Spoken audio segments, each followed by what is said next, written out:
everyone. Welcome back to a Pact made in Amber.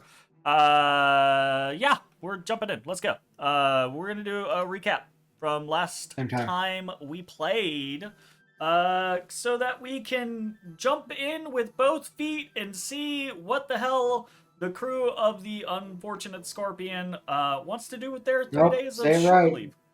I'm not gonna say it right. I'm not gonna say it So right. you admit that it is right, though.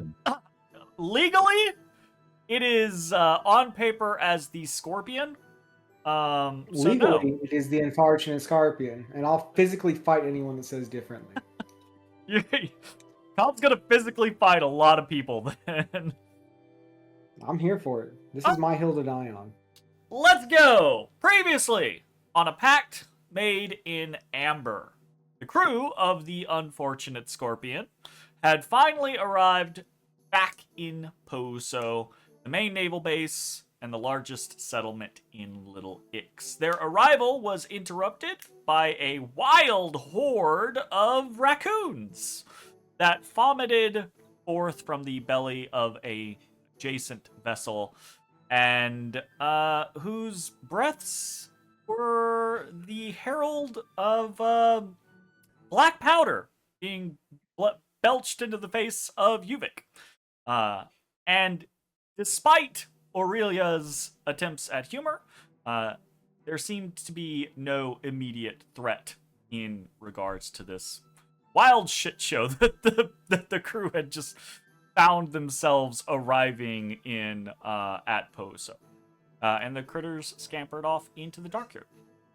There was some discussion aboard the Scorpion before they disembarked, with Ambrosio seeking shore leave so that he could visit the metal, kind of showing signs of needing like some social interaction, that type of thing, which is common for his kin.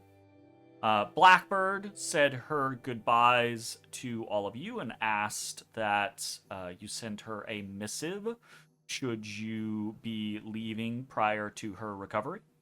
And Aurelia had a private word with Bansii about their mutual interests in charity, as well as one of Aurelia's contacts, a woman by the name of Euchronia, a priestess of Saint Verona the Meek. And before they left, before everyone kind of like saw their way off, Higgins and Yoham shared some words. I'm dying.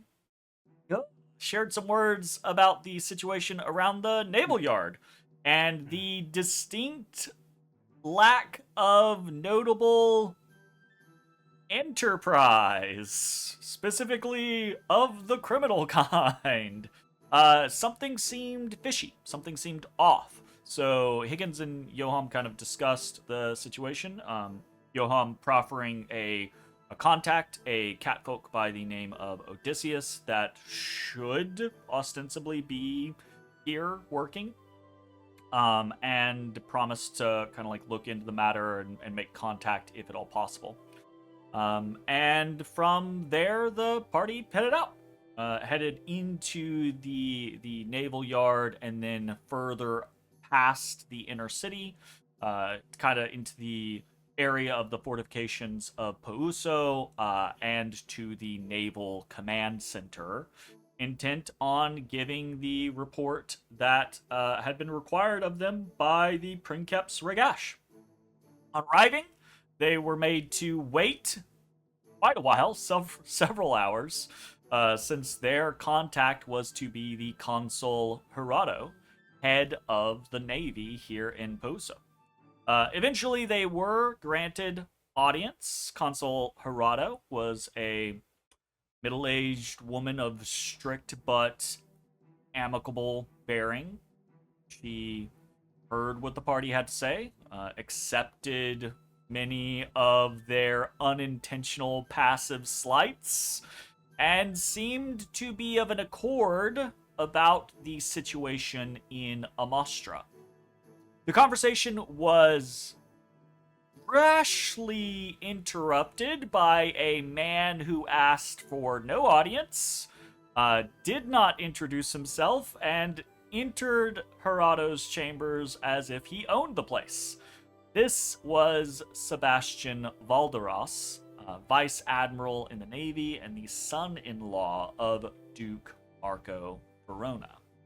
The discussion continued with the boisterous Valderas occasionally interjecting, showing more aggression and derision toward the situation on Amastra than the consul did, but also notably kind of not caring about what was going on in Amastra. Like, very obviously more interested and concerned with the going-ons and dealings of the Fulcrum here in Little Ix.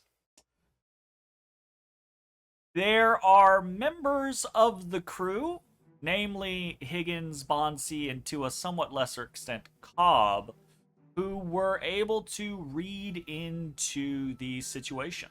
That this was a dance, a portion of the great game being played.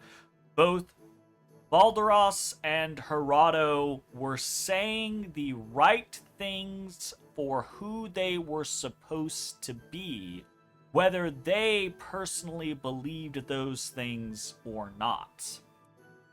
And by the end of the meeting, the party left. Without guarantee that no punitive action would be taken against the Tlatsiski, but with the general feel being that they probably were going to be fine because they probably just weren't worth the notice of the Navy at this point in time. The crew was given 3 days shore leave, and that, I think, is kind of where we just kind of pick up, is you've all been dismissed.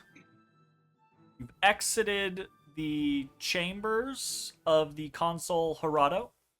I got tentative permission to go investigate the fires. You did get tentative permission to go investigate some fires. I believe 2 different fires. One in a warehousing scenario, I believe, in the outer city, and then do you have a note of where the other one is? If not, I can look in my notes and see if I can find it. I, in my brain, had envisioned it just as like docks, so maybe I had that wrong.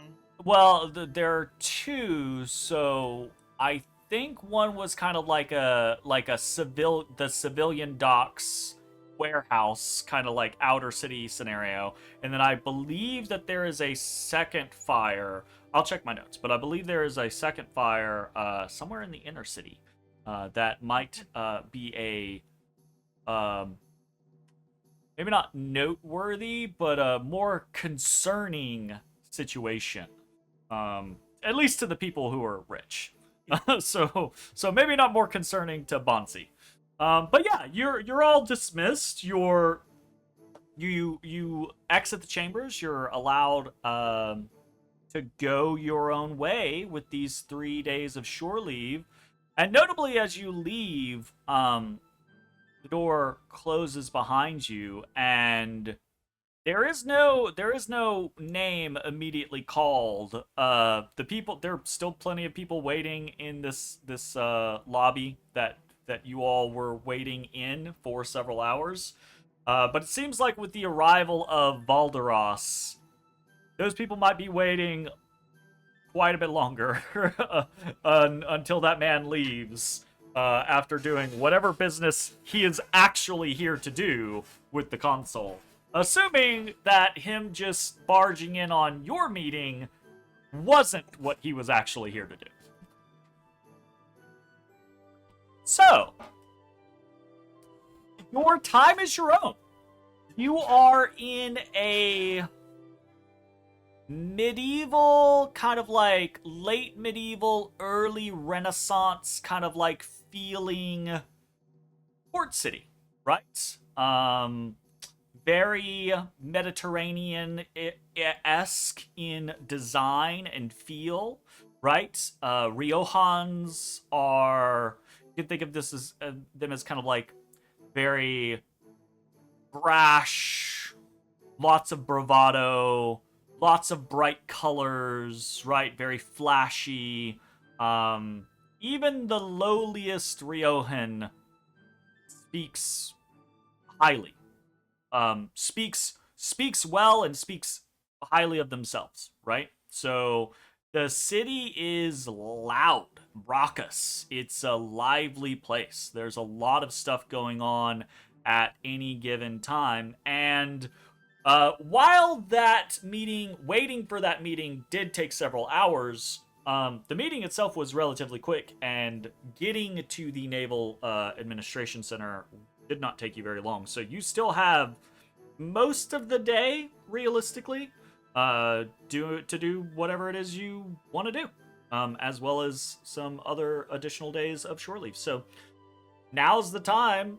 Any interest or things, activities that the party wants to do together or separate.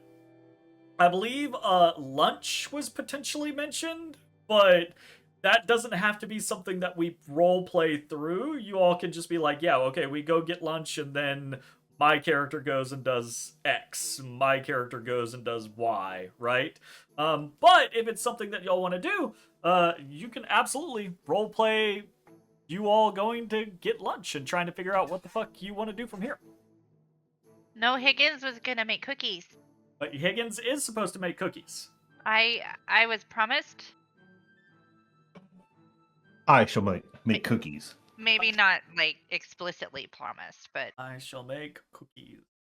I feel like I promised. That sounds like something I would do. I definitely promised to make cookies. There was definitely discussion of cookies. So I will certainly make some cookies. I also would like to spend some time doing some research. Is there like a library or a public records office? Oh, sure, absolutely.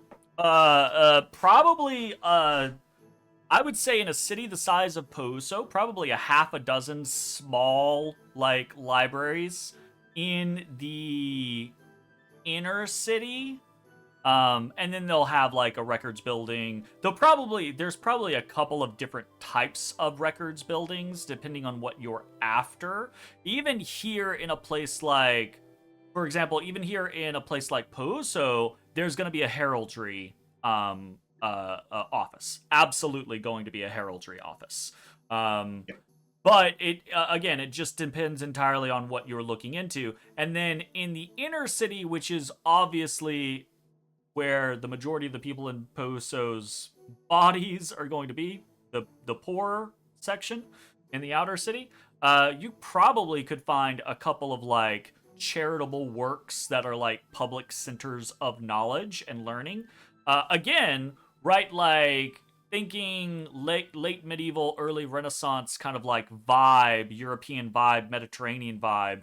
The arts, even if you are not a wealthy person, the arts are a thing to be appreciated. The opera is a thing to be appreciated. Plays are things, theater are things to be appreciated, right? Like even the poor in capital are purveyors of the arts because it is considered cultured to be cultured, right? Even if it's not something you're interested in, it's that type of thing of like you go to the theater because you're supposed to. Yeah, you're supposed to go to the theater, right? Like you're supposed to know about what last week's most popular play is. I have a question. Yeah, shoot. Okay, Mitch. So bad things happen if Higgins doesn't eat his own food. Does that also happen to us? Do we also have to continually eating Higgins' food? Well, if we don't, we die from the poison. no.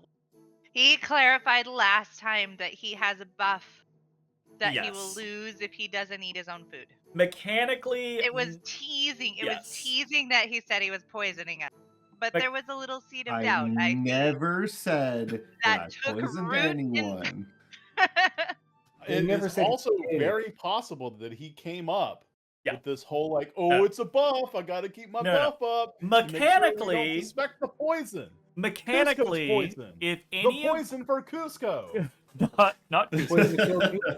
mechanically, there is no malice to any of you eating anything that is not Higgins food. If you eat a meal prepared by Higgins, you gain a buff for like the next, like you gain an extra temporary recovery, basically. Yeah. Which The downside is is neat. only to me. yeah, the downside is only to Higgins. Basically, Higgins is a stuck-up picky eater. I can't stand to eat other people's food because it's not as good as mine. Damn. I'm gonna operate Bet you under done the pulled idea Jeremy in that on I this feel. shenanigan. I'm gonna operate under the idea that I feel worse if I don't eat Higgins' food. I Hell will approach yeah! Higgins. That sounds great. I and I'll love that. say, That sounds like you have a sophisticated palate and you like good Okay. food. I will approach you. I'll say, Higgins, will you make me a lunchbox, please? Absolutely. And I bust out pre-prepared bento boxes for him. I Damn take the it. bento and I say, goodbye. It is time for me to sit vigil. And I head for the highest point. Oh, okay. Interesting. Okay. Well, have fun. All right. Goodbye. Contact me at a later date. Yeah, I would say, okay, are you going for like the highest point in the city, as in the highest building in the city, or are you going for the highest point on the perimeter of the city? So the back west of the city is basically like built into the side of some hills. So there are these Yes, kind of like promontory, like I- environment hills outside the I western see the large portion hill. of I the would like city. to go to the top of the large hill and Okay. sit facing the ocean. So you're gonna be a Vigil. little ways outside of the city, kind of like overlooking the vastness of the sea. Correct. Okay, sweet, fantastic. He's All right. vigilant. Cobb goes slightly off the grid for a little bit. Okay. Well, I'll make sure everybody gets some food before they go about their shopping and, exploring of the city. 'Cause you can't have everyone leaving on an empty stomach. Sure. And then once everybody's good to go, I find my way towards. I'll start first with the heraldry office to see if I can find someone with records of various heralds throughout Little X. So the heraldry office, specifically what the heraldry office is heraldry is like a heraldry office for Rioja and Capital is like the Renaissance version of Ancestry.com. Yeah. So Right. I'm not necessarily, maybe not necessarily Ancestry, but also a registrar of guilds as well. Yeah, you could absolutely find something like that in the inner city. What kind of information are you looking for? What are you trying to accomplish?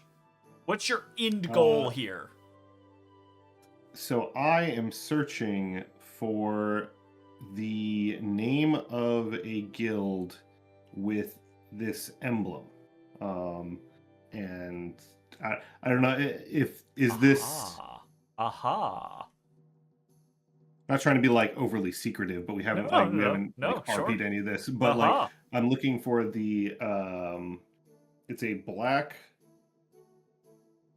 background with a white like claw slash through, like like a bear claw almost, like slashing across. You're trying. You have some obscure detail, some obscure bit of information, and you don't know what it potentially leads to. So you're just going to places, trying to see, do any of these organizations have this as part of their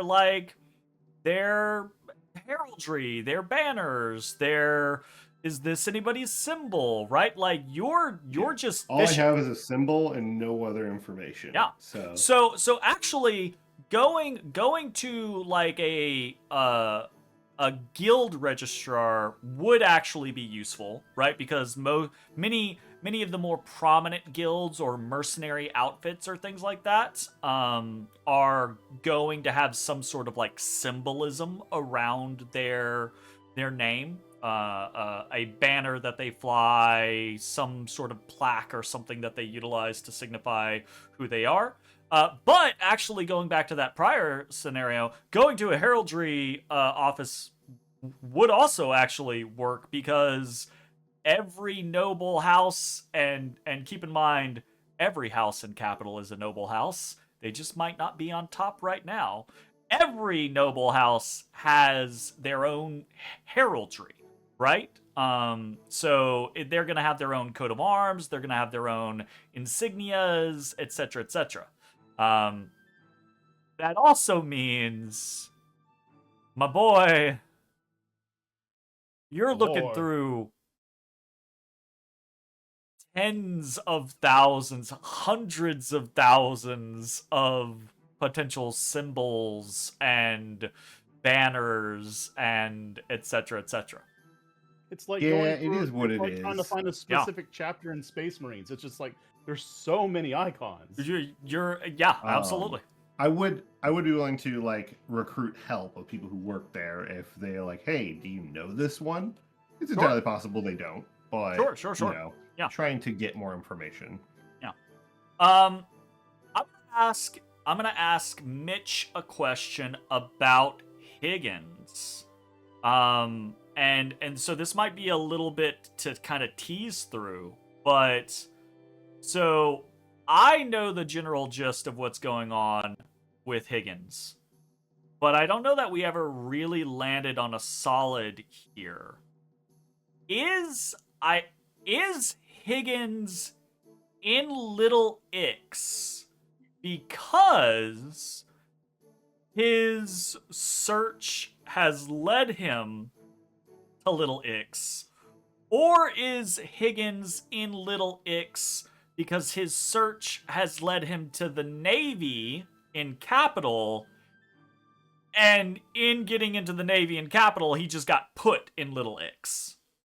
So we haven't really discussed that. But that's the question. Like to think. I think Little Ix is an interesting place for what I'm looking for to be, just based on its untamed ness, right? Yeah. So I am going to say that he was in Capital trying to get information, recruited into the college to, get his fingers into things, and has now ended up here purposefully. He tried to get himself placed in Little Ix. So if it was purposefully, and so I'm drawing the lines, teasing this out here, right? If Higgins is in Little Ix purposefully, what was the trigger for Higgins to be like, I need to go to Little Ix? So for instance, he has this symbology that he knows of, that he's trying to figure out, who does this belong to, what is this, etc., etc. If that is the case, why did he come to Little Ix? What brought him to Little Ix? There had to have been some sort of like, I heard of someone with this symbol, or my investigations gave me X information and that led me to Little Ix, or what's the tie-in? How did Higgins get here? I'm gonna say for now it was nothing concrete. It was a lot of hearsay from various explorers who had returned from Little Ix to Capital, of a group that matched the description of what he was looking for. Nothing concrete. Interesting. Okay. Delving into the nothing concrete, does Higgins think that this group, this symbol, right? Does he think it's attached to a legitimate guild? Does he think it's attached to a noble house? Does he think it's attached to an adventuring group? What's he Higgins thinking? thought it was for a mercenary group. Has been Okay. his Mercenary guild, yeah. Yeah, either mercenary guild or like a hunter's guild type of thing. But he doesn't know. Obviously, it's not one of the noble houses that are well known, but that doesn't mean it's not a house. It could be some obscure one, very minor house. Sure. But Very his expectation is that it's a mercenary group of some sort. Very interesting. Okay.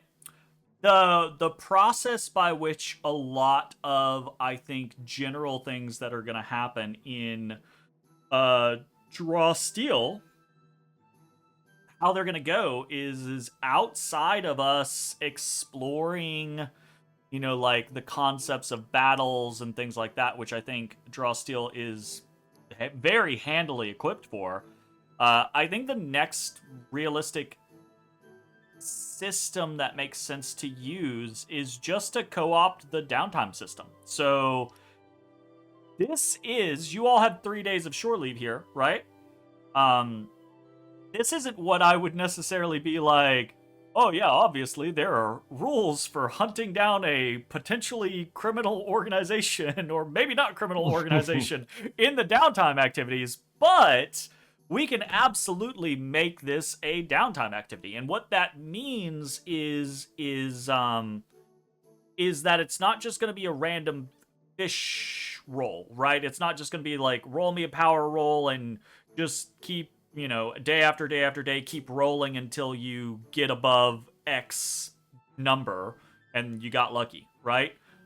Instead, it's gonna be work, right? You're gonna have to just keep building towards it, and there will be the chance for breakthroughs, right? With critical successes on your power rolls and stuff like that. But I would say what we'll do is we'll just keep track of it.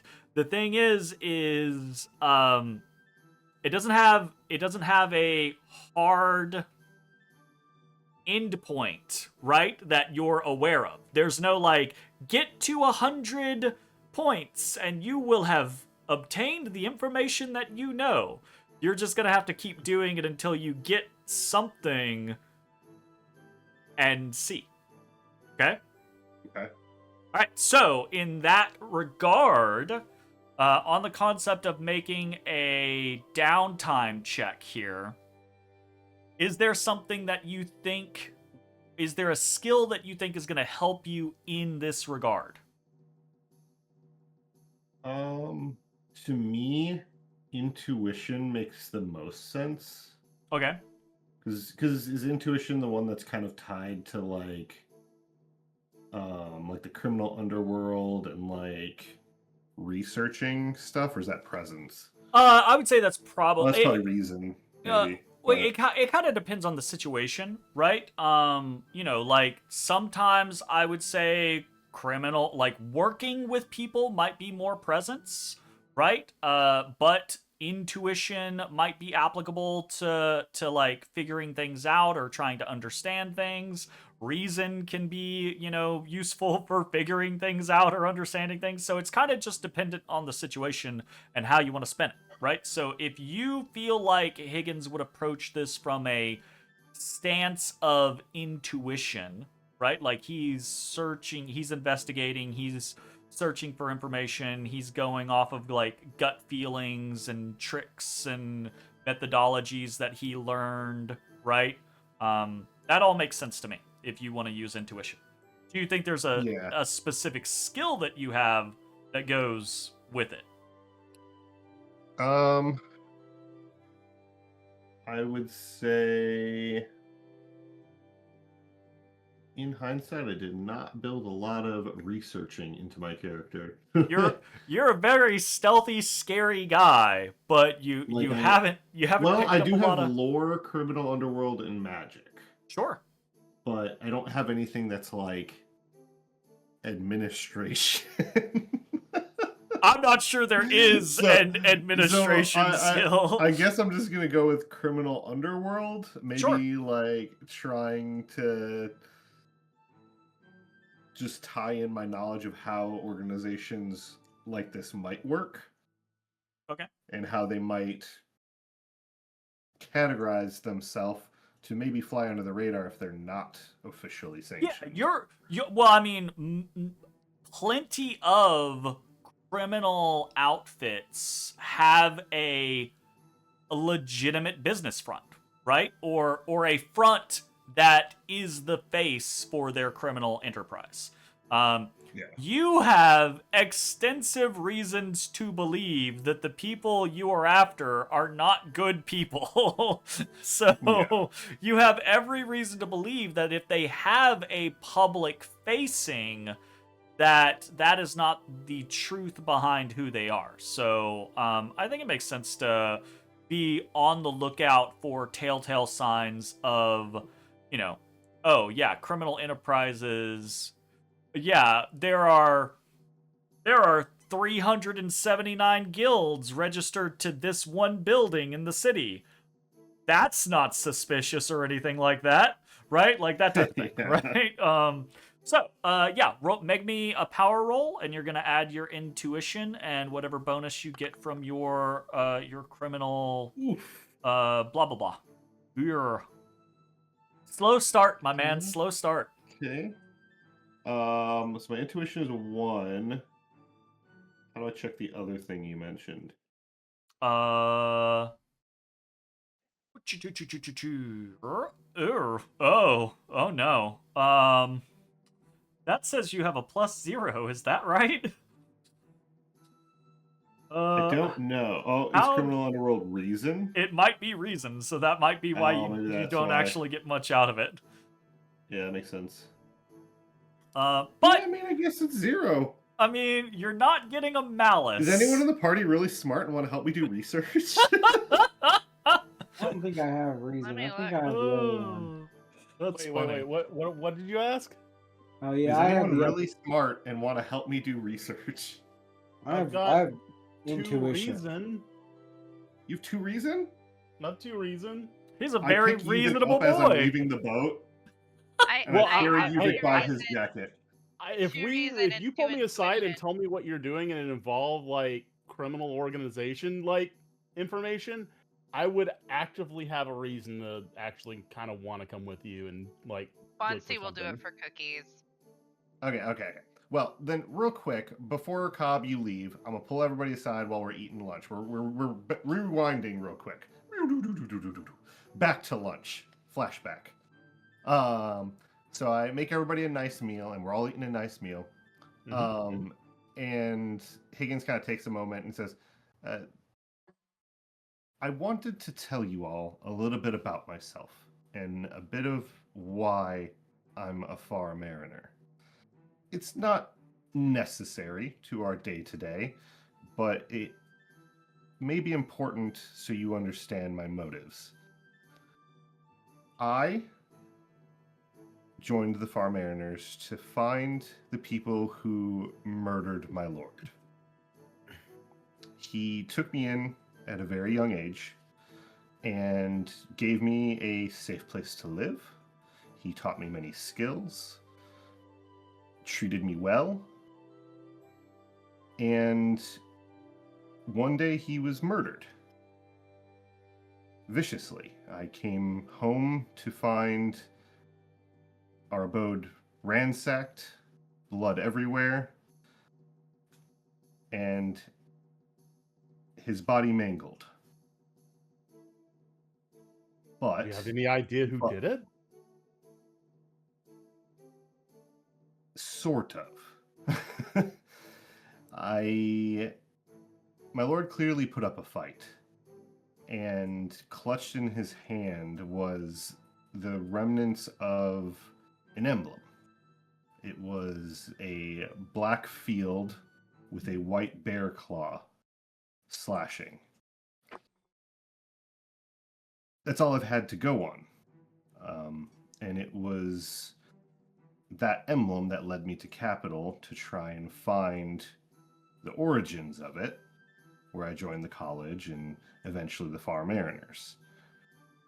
Through research, I've found, well, I say research, really it's talking to people in Capital, that there is possibly a group operating here in Little Ix that matches this description. Would Bansii know anything about this just as a watch officer, DM? Let's say I'm gonna have you, Bansii, roll me a power roll, and I'm gonna say you're gonna add rumors to this. You're gonna add a +3 from your rumors skill on this. 17. Rumor has it. 17 is pretty damn I good. cut myself into it. I wanted to. I said it in my head. Thank you. 17 is pretty good, Bansii. I would say, I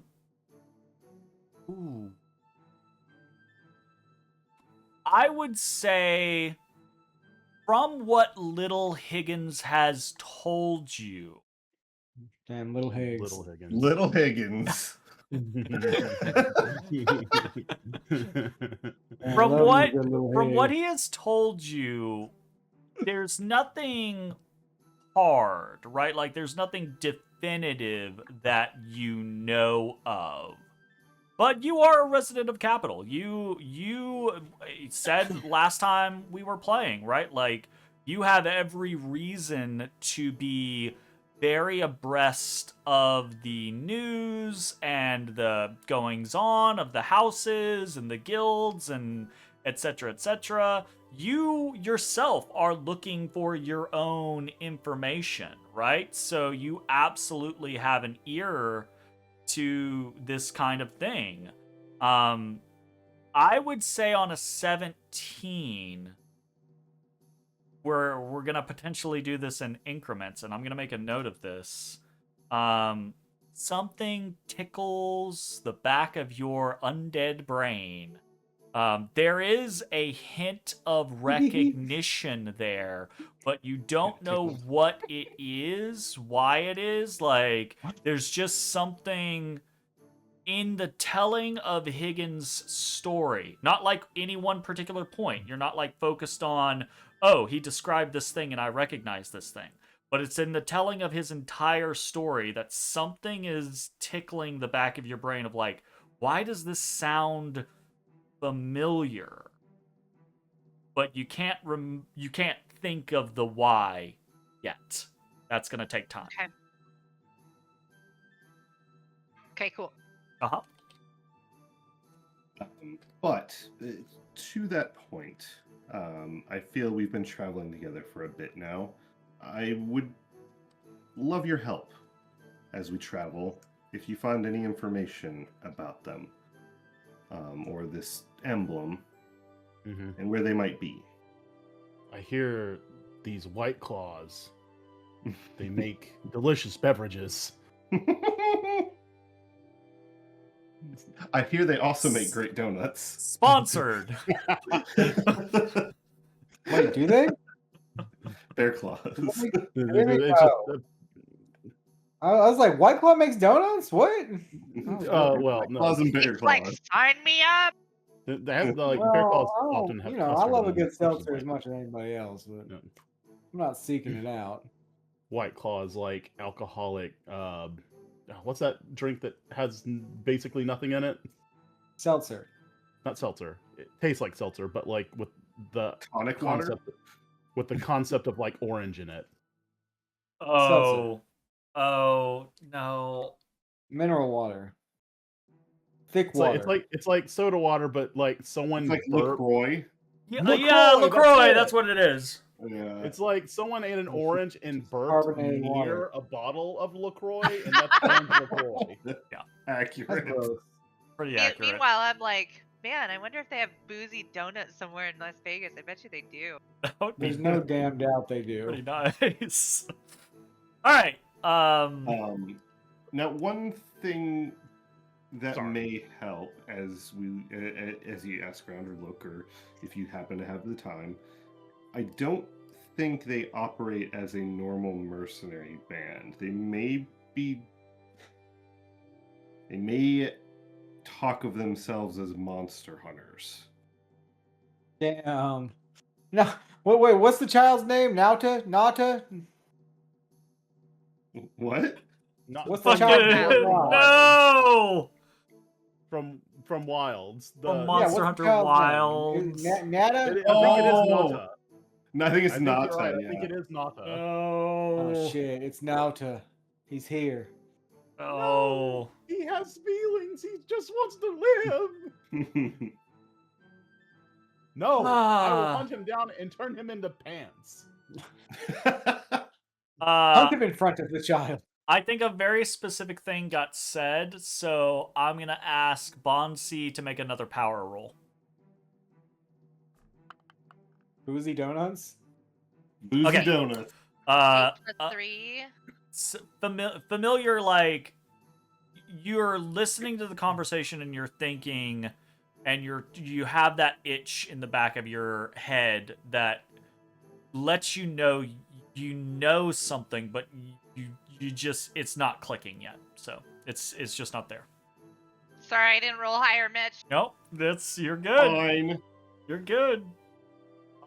I Can't will believe you've say, done this to me. if you're looking for a group of people that may be ne'er-do-wells, I may have reason to come with you. I have... Alright, cards on the table. Everyone just dropped their lore. Definitely not. I'll be Lord back got in 35 light. minutes. Lord got Everyone light. just dropped their lore, and yeah. I was with another crew. I lost that crew. I intend to find what remains of it.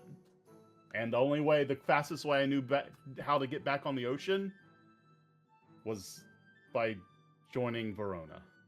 Oh, like this All right, wasn't cards on a the table. Mariner crew. This was a pre-joining the Navy crew. Right. It was pre-Navy. Pranave, as it would be. I want a person read him. A very I'm P fairly certain he's a pirate, but very P word there. Pre-Navy. Pre-Navy. Arr. Yeah, sure. Roll a power roll or roll a re-person on him. I'm gonna read that person. I don't know how to click read person, but That was I like a think I critical might- success to me. I might know what you are implying. Well, so And like, I'll ask Yuvik. Yuvik, have you told any of your current crew members the like matter of facts of your past, or are you just like I'm a sailor? I have not disclosed to the group yet that my past crew was in fact those of the pirateering persuasion. Hey, And, Higgins. And in your again, I love dancing around these subjects because I know about characters that okay. Hey Higgins, in your time with your master, did you get up to a lot of reading or anything like that? Lots of reading. Yeah, Yuvik is like a pirate straight out of a fucking novel. Like he's not like a Blackbeard pirate out of a novel, but he's like absolutely this sailor, quote unquote, used to be a pirate out of a novel Built to type pirate. thing. Are sailors. They're very skilled sailors too. Get those air quotes out of here. So, like, you know, I'll So, say that. Like, and I'm then, kind like, of reading between the lines then here as he's talking. I say, so, Yuvik, are you trying to find them? Or are you trying to find them? I'm trying to find them. We got separated. Some, like, they might not even be alive. But I intend to find my crew. Okay. Because to be clear, I'm trying to find. this Right. group. Well, no. I'm not out. I mean, there are people I want to find, but The party this is begins just the people I great want game to amongst find. themselves by saying words with intonation to mean things that they're not going to say out loud. Bansii will say that revenge gets is, across. can be honorable. Communication has happened. I agree, Bansii.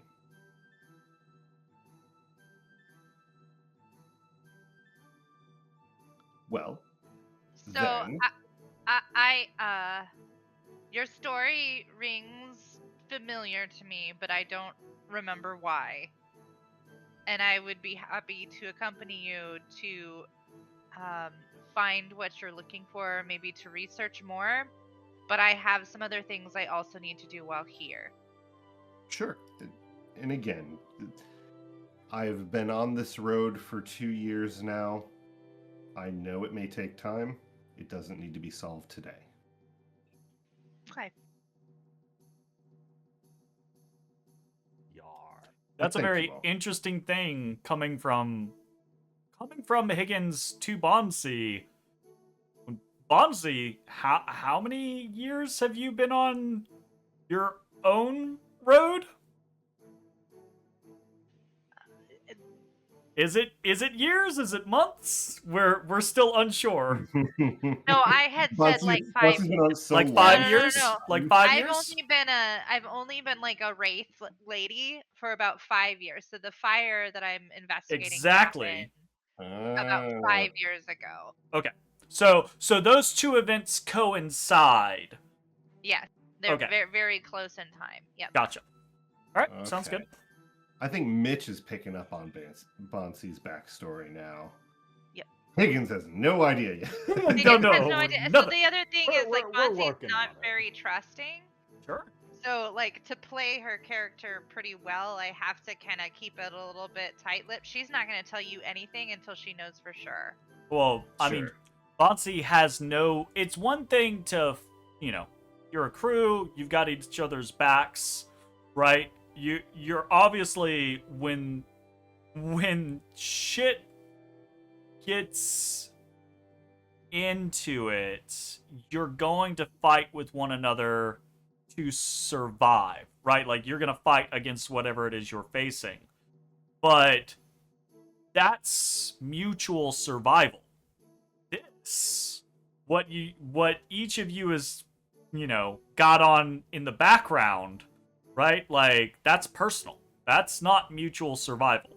And potentially those threads won't overlap, but Bansii, being from Capital, knows that many things do overlap. This organization will be involved in that organization, and it could be very well, like I don't think when Higgins said, I'm trying to find them, to Yuvik, I don't think there was any indication of like, oh, I think my white bear claws are going to be your missing pirate crew. But in Bansii's mind, Bansii knows it's entirely possible that whoever she is trying to find, whatever she is up to, could absolutely be randomly involved in something else. And and I'm also trying to determine if it's political. So I guess, Bansii, that's a good point. Bansii would be interested to know who your master was. Like, if they had any political influence that would have, put a target on their back to be, killed in that manner. Sure, I'll ask that. So Lord Brax lived in the mountainous region near the Hakan homeland. He's Basilorian, right? He's Basilorian. This is a entirely different country region to Capital and Rioja and everything like that. This to the east. I crossed the big old ocean chasing these fuckers. Okay, so it's less likely that he was killed because of political affiliation here in the capital. It's more like he was killed for something else, and you're chasing. I cannot say with certainty, but it would be surprising. Okay.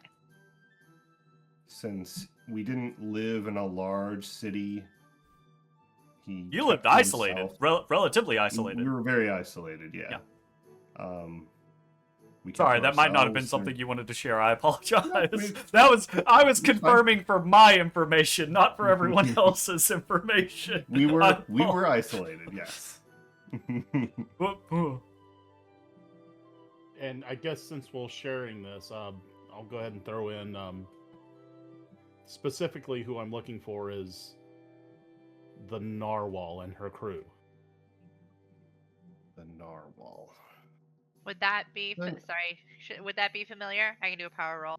Yeah. Also, I'm curious if I've come across any information on that. As Well, I will looked say into this other that group. the crew of the Narwhal specifically Plus 3? intended to not generate a whole lot of renown. I'm no power Okay. rolls necessary. I'm gonna tell Bansii and Higgins, neither of them have any reason to know about the crew of the Narwhal.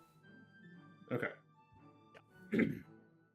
Cobb might be a different question. I will But reflect on this information. However, I've decided I now need 2 meals. for now my I vigil. need 2 meals. I start cooking as we talk. Yeah. This whole conversation is just in the This is a ship's lunchtime kitchen. conversation. Yeah, absolutely. I Any reflect on the information.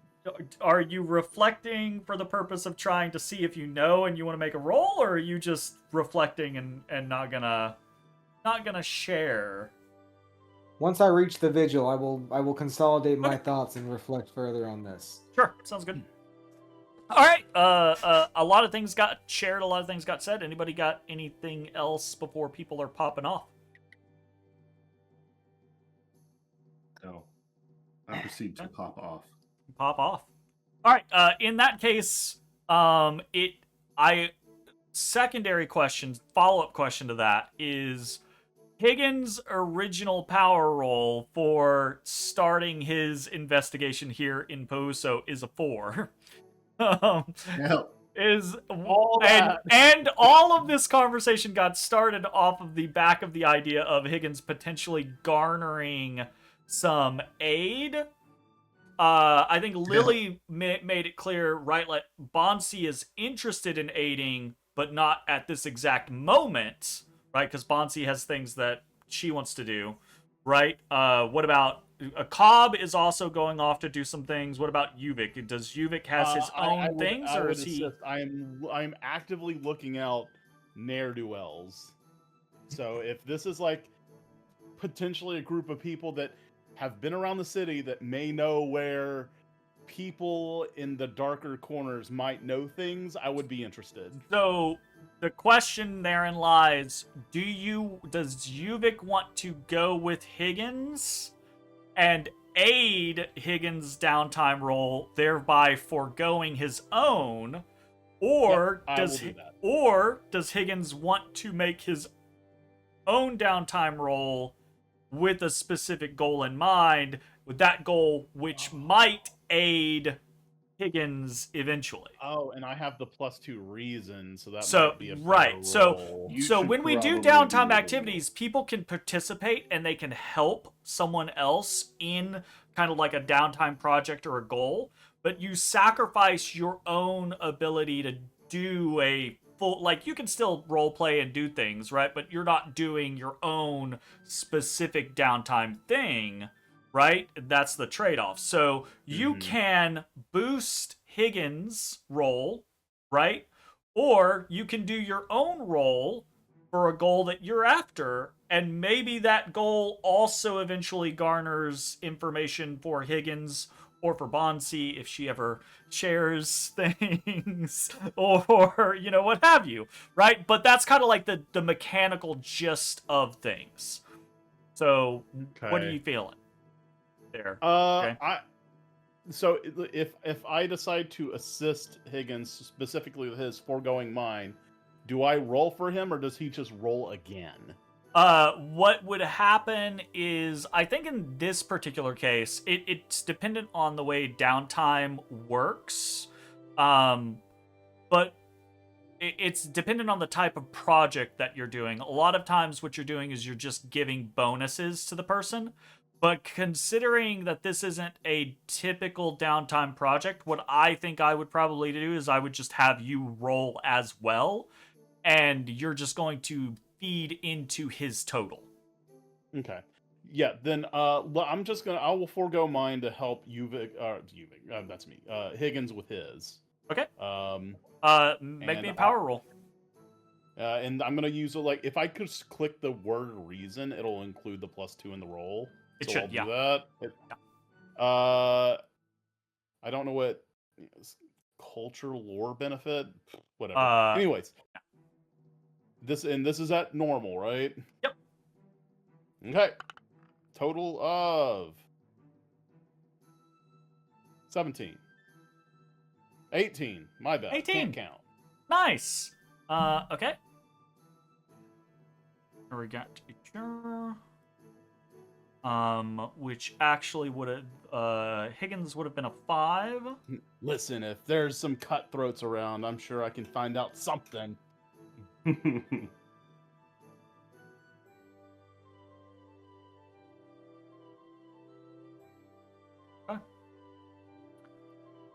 So I have it noted.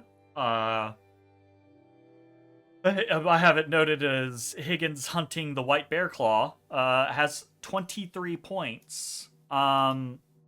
Basically, what happens is Higgins and Uvik spend the rest of the day kind of going about what we had originally talked about, right? Like Higgins has the idea that he wants to go to various guild buildings and like a registrar and maybe like a heraldry office and just ask around, look through things, blah yada yada yada.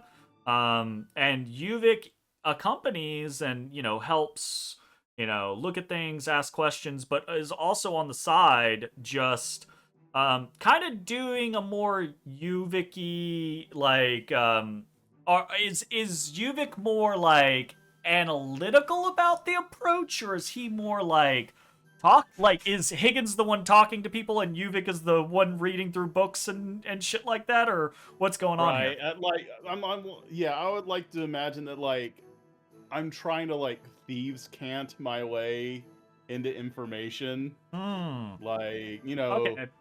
So neither of you are really super scholarly about this. You're both kind of you have a spy assassin and a pirate who are both basically in hindsight, not the best crew for this. Going about this, well, maybe it just depends, right? Because it might be that there is no scholarly path to this scenario, to the information that you're after. But you go to a couple places and you're talking to people. You're a bunch of busy scribes, busy ecclesiacs, or ecclesiarchy, blah, blah, blah. A couple of fuddy-duddies at the heraldry office, right? Very prim and proper and kind of looking down their noses at you, but they can only look down at their noses at you so much because you're actually far mariners, right? Which is enough of a rank within the Navy, the military of Capital, to earn you at least a modicum of respect and allow you to utilize specific facilities, right? You're not nobles, but whatever. It's difficult to say that it is a fruitless afternoon, but it is a long and rather tedious afternoon, and you do not come away with any strong indicators of we got something. It's anything that is even mildly noteworthy of interest is exceedingly circumstantial and leading to another thing to investigate that will likely lead to another thing to investigate that will likely lead to another thing to investigate. So, do we find anything significant enough to point us to another location as of now? As in another place outside of Pouso? Yeah, do we find anything that says there was reference to something like this on so-and-so island? I would say no, not yet. Yeah. Okay. It's you don't get the feeling that this is a fruitless endeavor. It's just what you said to Bansii, right? Like, you don't expect that this is going to get solved immediately. You've been on this path for 2 years. It's, you walk into these places, and there are, like, you walk into the heraldry office, and there's 20 people, and hundreds and hundreds of thick tomes detailing the heraldry and deeds of every house to have ever existed, right?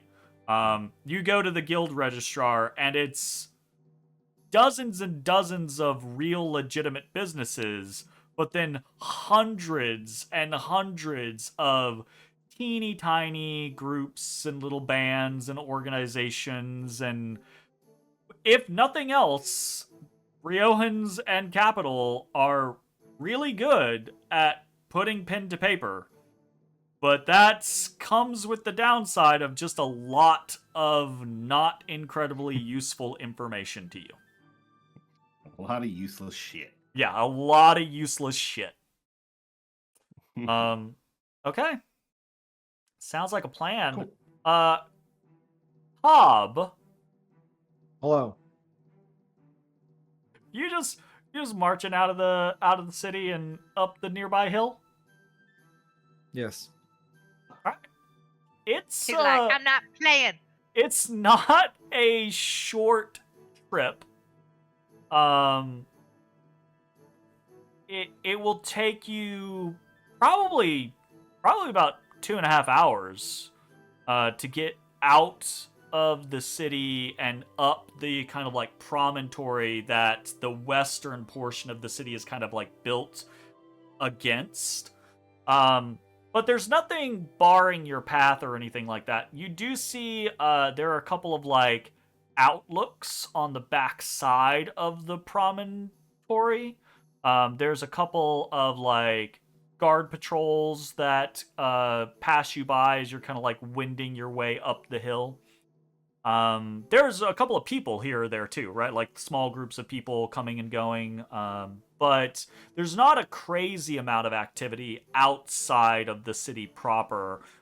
There's a little more to the south in a there's a wall that rings the outer city. And then there's kind of a shanty town, which is saying something because the outer city isn't much more than a shanty town. But there's a basically another portion of city growing on the outer wall to the south. But your direction takes you to the west, so you don't have to go through any of that. But you can, from your vantage point, kind of like see to the south that there's quite a bit more activity outside of the city down there than it is where you are. But eventually, again, after about 2.5-ish hours making your way out the city and up this hill, you make it up to the highest point overlooking the city. You can see out past the city itself, into the bay, and into the sea beyond. It's the weather in Pouso on Guaxinim is very temperate. The weather on Amastra was far more tropical, right? So it was way more muggy and humid, way more prone to kind of like fog and that type of thing. But here in Pouso, it feels very temperate. It's nice, semi-warmish weather, but not oppressively warm. And the humidity isn't especially high, so you have an extremely clear view into basically miles and miles of ocean to the north of where Pouso sits in the Bay of Mapachis. Very good. When I get to the top, yeah, I build myself a place to sit. Okay. And then what were you building? Are you just like clearing out a rock spot on the ground? So you're actually gathering stones and building like a little seat, or like a little. Correct. Okay, cool. Yeah, not a difficult task. Just kind of is this a ritual to Cobb, or is this I don't want to sit on the ground? No. It's a ritual. Okay. It's needed. It's part of the agreement. Oh, the agreement. Oh no. What? Oh no. I build my spot. Here's the thing. I'm gonna grant forewarning to anyone who watches this, but also to my other players. I know far more about my other players' characters than I do about Cobb. So I am learning in real time with you. That's because I'm sitting here like, Jeremy, would it be cool if? And wouldn't this be awesome? I'm learning. No, he's in learning in real real time. time. Apparently, there's an agreement. So There's an agreement. Let's see what's going on here. There's an agreement, yeah. So I Yep. build my spot. Sure. And I face the sea. I take my horn out. I put it on the ground. I have a horn. Is I it didn't like tell you that a either. blowing horn, or just like the horn of a Yeah. creature? Yeah, Okay. it's So like a goat. It's spirally, and you can blow So it.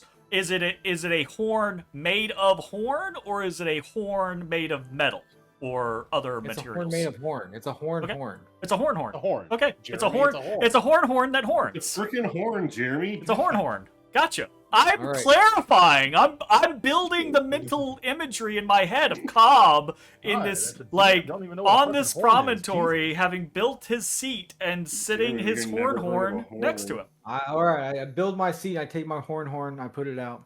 Yeah. And then I A assume the position that I sat in Oh, for 300 some odd years. what's it called? Is it the Thinker? Is that what the it's thinker. called? Yeah, it's the thinker. Yeah. And I observe. So I'm gonna sit here for the next 24 hours. I'm not gonna Okay. sleep. Yeah. Maybe some gonna bento watch. breaks.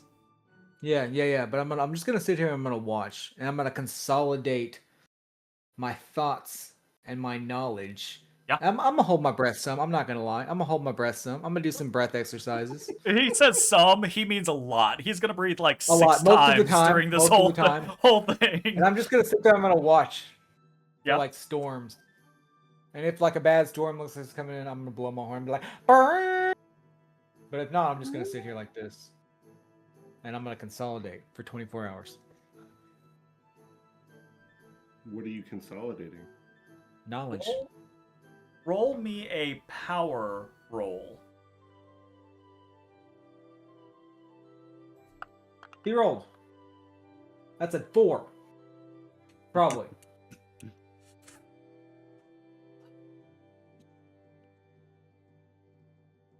Gonna be a 4 plus 3 will get you to 7.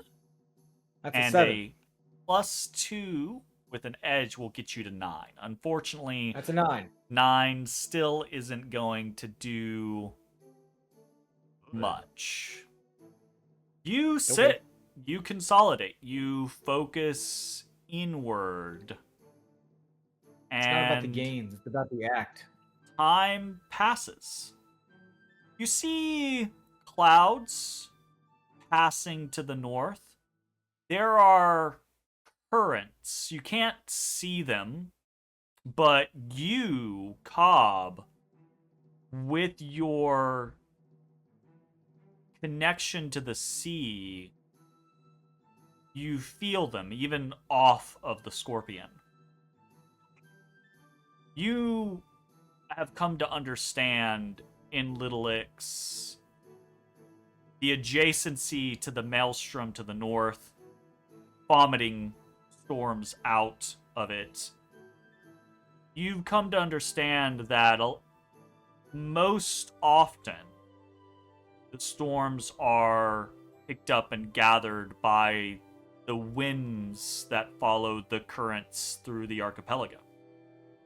And the currents to the north of Poso, to the north of Guaxinim, are some of the calmest in the Isles, outside of the inner sea. So you see small clouds dotted here or there to the north, and some of them could become storm clouds or are the remnants of storm clouds, but they're all carried either west-southwest on the current that wraps around the island in that direction, or they're all carried east, basically through the passageway that you all just came through from the inner sea and into the bay, right?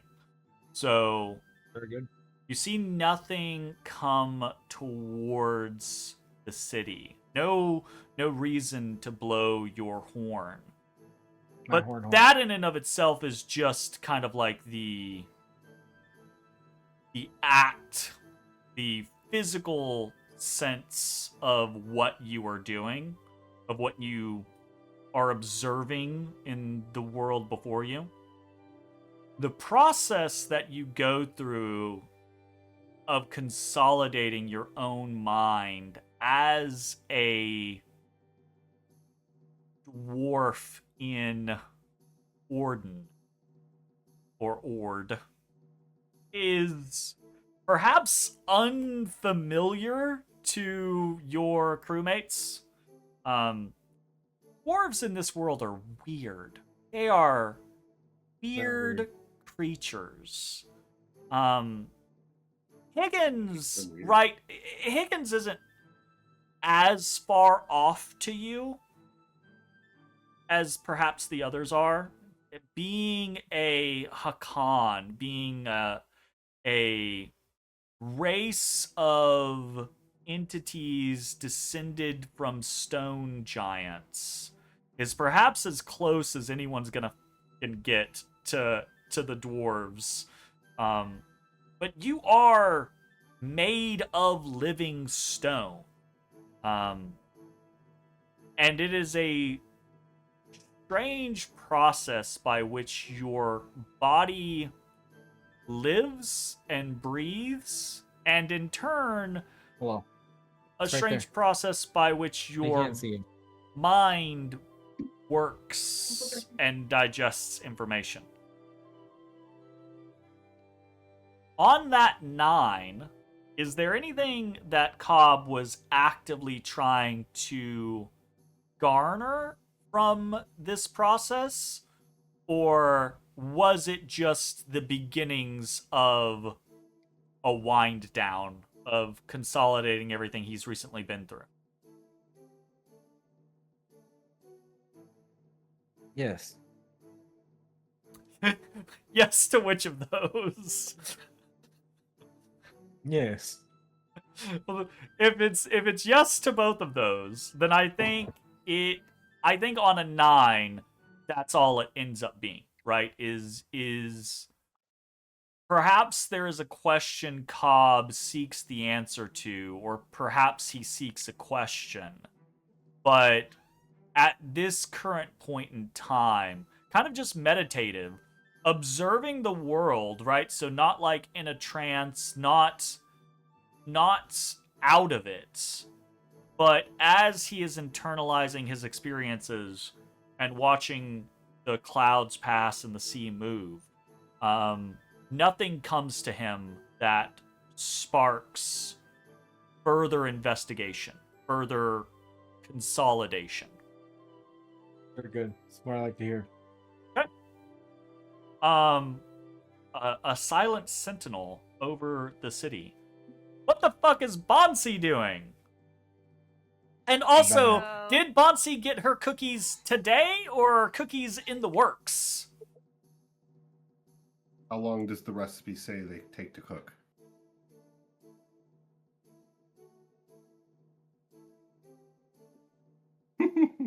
He's actually looking it up. It's a real ass recipe, yo. It might be a 7 scenario minutes. of this is the last day Bansii is without cookies. And does that influence This is her? important. 20 minutes, 350. 30-minute cooking time. So it would have taken you a total of. Sorry, no. total of 30 minutes because 10 minutes cooking time. 20 So minutes to prep and 10 minutes to cook. Did cookies get made during the lunch event? Or was Higgins like, nah, I'll do it later? If I could have fit it in. And if he did it later, lunches, if he said, I'll do it later, is that why Bansii was, well, I'll help you later then? No. Bitch. Higgins would have been trying to get the cookies made while they were discussing. Sure. Higgins is the kind of guy who's bustling around the kitchen while he's talking. Yeah, doing plenty of stuff. Yeah. Then I would say Bansii has her cookie stock refilled for the moment. And depending on how many cookies Bansii eats in a day is probably good for the foreseeable future, but might run out of cookies if the party has to leave. So that might be something that needs to be looked into before the party leaves. Well, last time, Yeah. Higgins said he had a plenty of the peanut butter Sugar? and plenty of Peanut the butter? sugar and the eggs. Great. But it was the chocolate. Chocolate. We weren't sure about. Chocolate that could be a So- It was problem. hard to get. Right. So Bansii's got 3 goals, right? There's 3 things that she's looking to do. The first one, probably the most important one, is finding the chocolate as she wanders around the city. Absolutely. The second one, less facetiously, she wants to go to hold on, my notes. Alyssa, whatever her name is. She had a contact at one of the shelters. And Bansii was going to go and talk to that contact. And then she was going Aurelia. to go to, I wrote down docks, but you said something else. I'm assuming it's the outer, wherever Yes, the yes, fire yes, yes. was happening on the outer side. So she needs to go there to talk to a watch officer.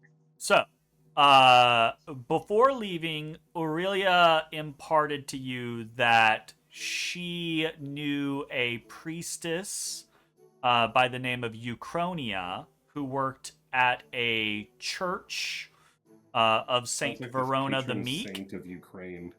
It's the Saint of Ukraine. A sister Euchronia, who is a priestess at a church of Saint Verona the Meek in the outer city, right?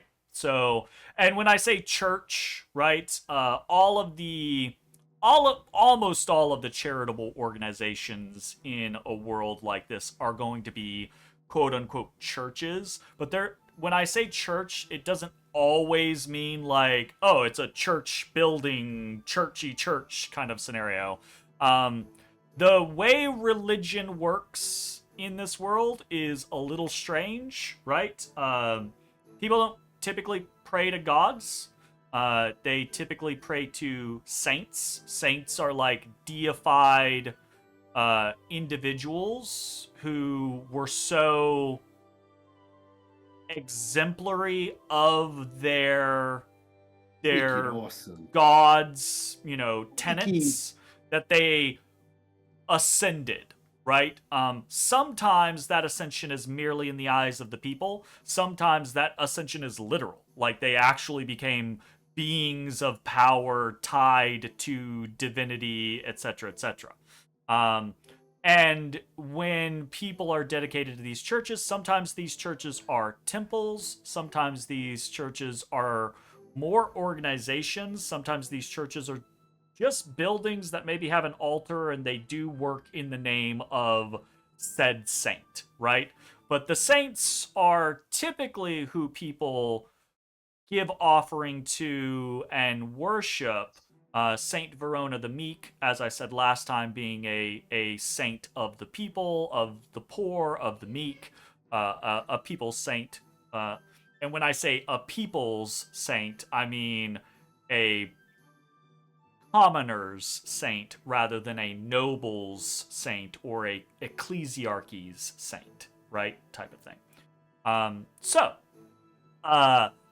on your list, on your agenda, the acquisition of chocolate is not going to be a difficult task for you. You could very easily go find chocolate. The question is how much chocolate you are attempting to secure. Because if you are attempting to secure enough chocolate for a handful of batches of cookies, nothing. That's easy, okay? You're paid a salary as a farm mariner that is a good wage, not a crazy wage, but a good wage. You can afford some chocolate. That's going to be fine. If you want to attempt to purchase enough chocolate that you no longer have to worry about acquiring chocolate for your cookies, that is probably going to require you to decrement your wealth. Which basically means you're going to go broke for a little while. I'm assuming that we're going to come back to the city after we're doing our quests and things like that, and so I'm assuming that there will be another opportunity to buy chocolate. And that's going to be the whole balancing act. Basically, is as long as basically if you're willing to decrement your wealth, you got chocolate, and we'll never worry about it again. But as long as you're just buying in small batches, it's the scenario of, well, cross our fingers and hope we don't have to go somewhere for 3 weeks, because then, you know? Then you get the shakes. You get the shakes. I love the idea, though. Eat. It is very much a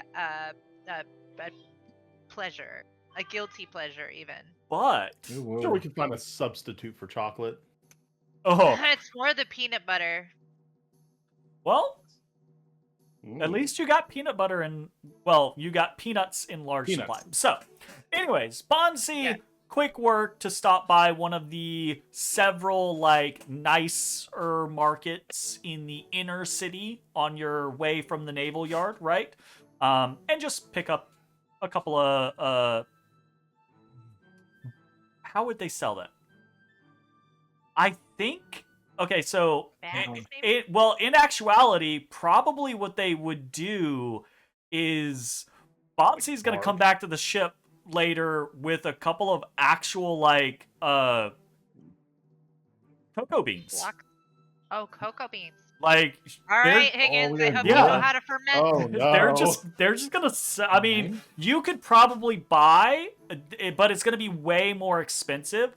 And probably what you'll do is just buy like a little bit of already made chocolate that you can hand off to Higgins, and that'll make like the next batch without issue. But then the more economical way is just grab a bunch of cocoa beans, and then Higgins is gonna have to go through the process of extracting them, letting them ferment, then roasting them, crushing them, and then turning them into chocolate. Yeah, absolutely. Turning the nibs into chocolate. So, do you have a preference? It's a pretty involved process. It's a very involved process. It takes some time too. Yeah, absolutely. I don't know if you also, love to have do you seen shit like the this. white inside of cocoa beans? Oh, it looks gross. disgusting. It looks disgusting, weird. but apparently it actually doesn't taste that It bad. looks like organs. Yeah. It's It does. It kind of does. It kind of looks like little organs. Anyways, the chocolate, easy enough to take care of. Are you more interested in contacting the charity, or are you more interested in going after a watch or some sort of investigation in towards the fire? So the charity, let's go to the charity first. So Bansii has an entire backpack full of little toys that she's made. Sure. And so she's gonna want to go to the Church of Saint Verona, something.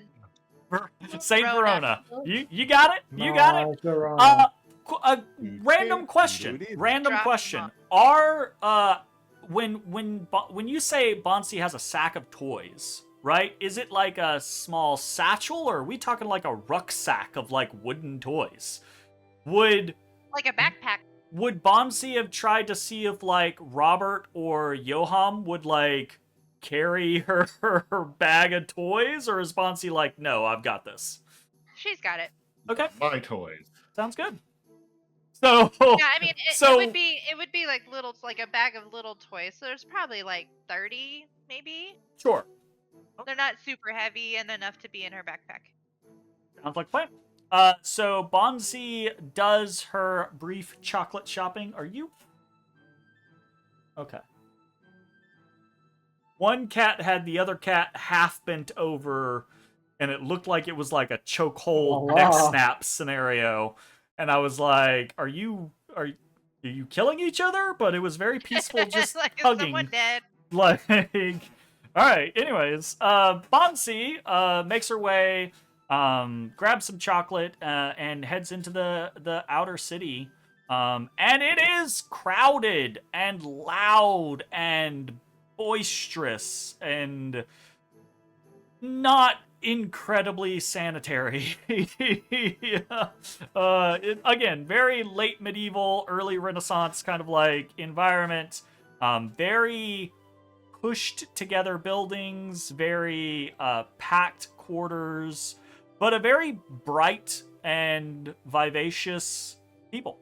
I think Bansii, you're used to capital, so you're used to there's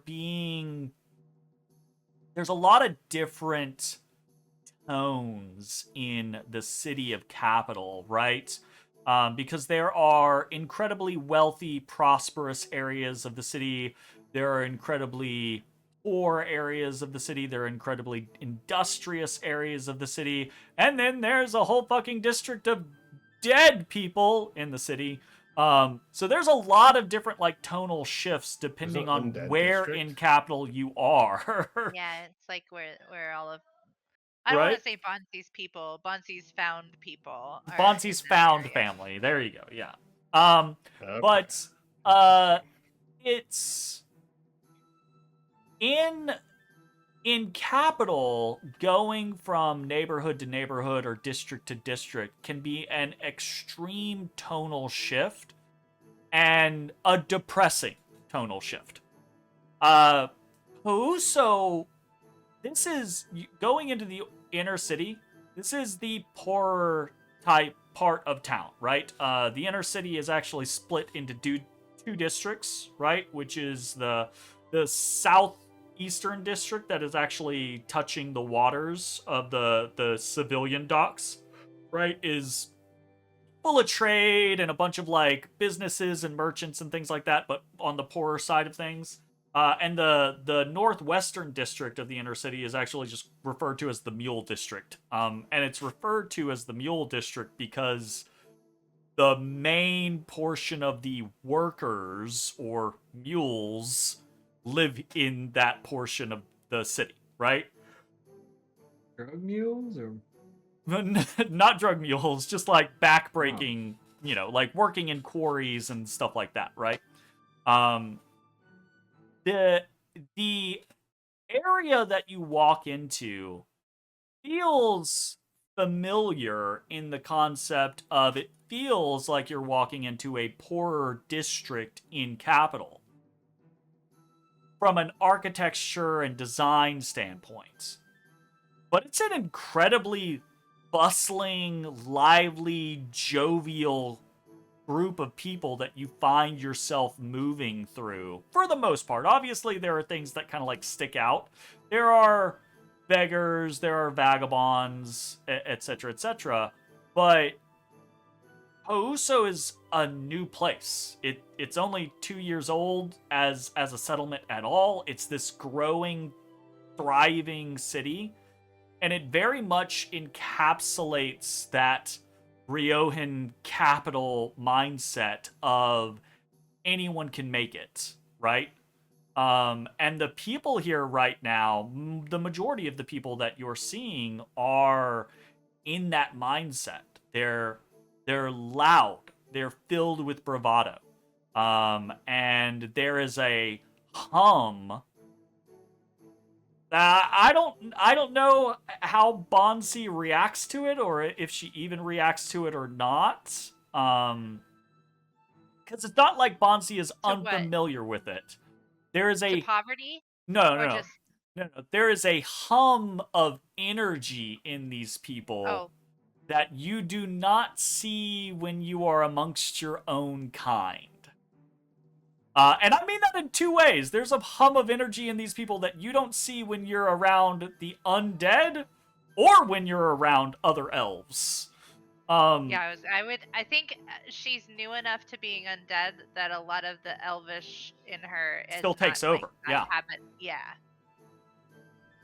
So she might be a little, like, stunned at how lively everybody is.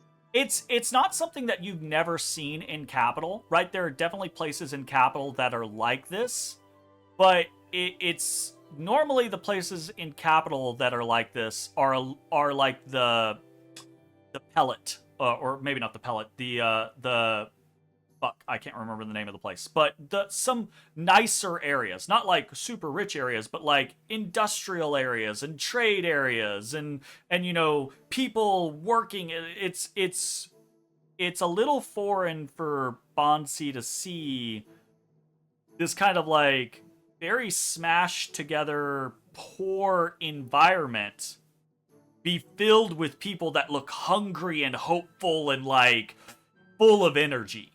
Right? But sorry, that was a very long-winded kind of like description of what Bansii is experiencing. As she makes her way into the outer city, and it's extremely easy to get directions to the Church of Saint Verona the Meek. It's just slightly into the north of the Mule District. And it is less a temple or a church and more this very big kind of like square-ish building that is rammed right into several other buildings. Like, it's like these other buildings were there already, and then someone was like, wait, we really need to put a place here. How do we make this work? And was just like, just shove the wood in, go. And it is basically just a giant ass, kind of like what you said, shelter. It's like a big soup kitchen slash living space for people that currently do not have other accommodations. And it's very bustling. It's mid-afternoon, so there's a fair amount of activity building up to kind of like the evening meal, as a lot of people are moving around and prepping. It's a very open space. There's some kind of like private areas towards the back, but the main hall itself is kind of like maybe like a longhouse style kind of scenario. So columns supporting the roof in the center, and then off on one side are a bunch of cots, and then there's kind of like a row of tables where people eat out, and then off on the other side is a bunch of like cooking stations, which mostly are ovens and pots over these kind of hearths. And there's just a bunch of people working, kind of prepping to make sure that people get fed. Are there kids? You asked the question last time when you guys arrived in Poso on the naval yards, and now you've kind of like gone through the 3 tiers of the city. So in the naval yards and in the kind of like fortification areas, which the Navy is kind of like occupied, there's almost no not necessarily no children, but there's no like riffraff. There's no running around. It's every orderly streets, clean, open, guard patrols, etc., etc. As you're leaving that and going into the inner city, it's more like posh, more like the upper end of town. So you see some kids are here or there, but they're almost always in the like presence of a nanny or a governess or something like that, right? No kids just running around. As soon as you went to the outer city, there's kids fucking everywhere. It's half of them might be street urchins, and the other half are just kids of working people that are like, get the fuck out of my face while I gotta go to work, go make something, do something, don't get into trouble. But there are kids running around everywhere. And Bansii, I think, is skilled enough and studied enough to see a couple of like, there are clearly a couple of like pickpocket groups here or there, like kids, you know, making industrious choices, maybe for their own shits and giggles, and maybe because they need to, because they gotta feed themselves, right? But it is still relatively contained. I wouldn't say in comparison to Capital. Capital's an interesting city in that there's a lot of crime in Capital, but there's also a lot of guards in Capital. So the crime that happens in Capital tends to not just be open street crime type of scenario. But so here, there's probably more pickpockets per square foot, right, type scenario than you would see other than elsewhere. But there's you see, I think, what other people might not see. There's not a lot of open guard presence out here in the outer city, but you see the people standing at corners, and you see the trench coats, and you notice what you see to be the signs of watchmen, right? Like people who are a part of the community, that what they do for a living is make sure things don't get too out of hand. Cool. Okay, well then Bansii will like work her way into the church or the shelter area and ask around for the priestess Ukrainia. It's stuck in my head that you said the priestess of Ukraine. Priestess of Ukraine. The saint of Ukraine. I'm sorry, Lily. I gotta do it to you. You walk in to the Church of Saint Verona the Meek, and they smite you. And freak out. As you walk into the church, there is a very faint, not especially unpleasant, but slight itchiness that washes over your body. Oh, it's warded against me. And you walk in, nothing bars your entry, but you feel this like wash of itchiness, and almost immediately coming up from the side is this prim looking woman, middle-ish age, maybe like younger middle age, right? Very straight back, her shoulders back, like hands kind of like folded together, but like sitting at her lap kind of like scenario. Even as she walks forward, looks like she glides less than actually walks towards you. Has this kind of like very straight-laced, like dark blue and black gown on. Very like poofy shoulders, the short sleeves, very belled skirt, where you can't see her feet, which just reinforces the floating kind of concept.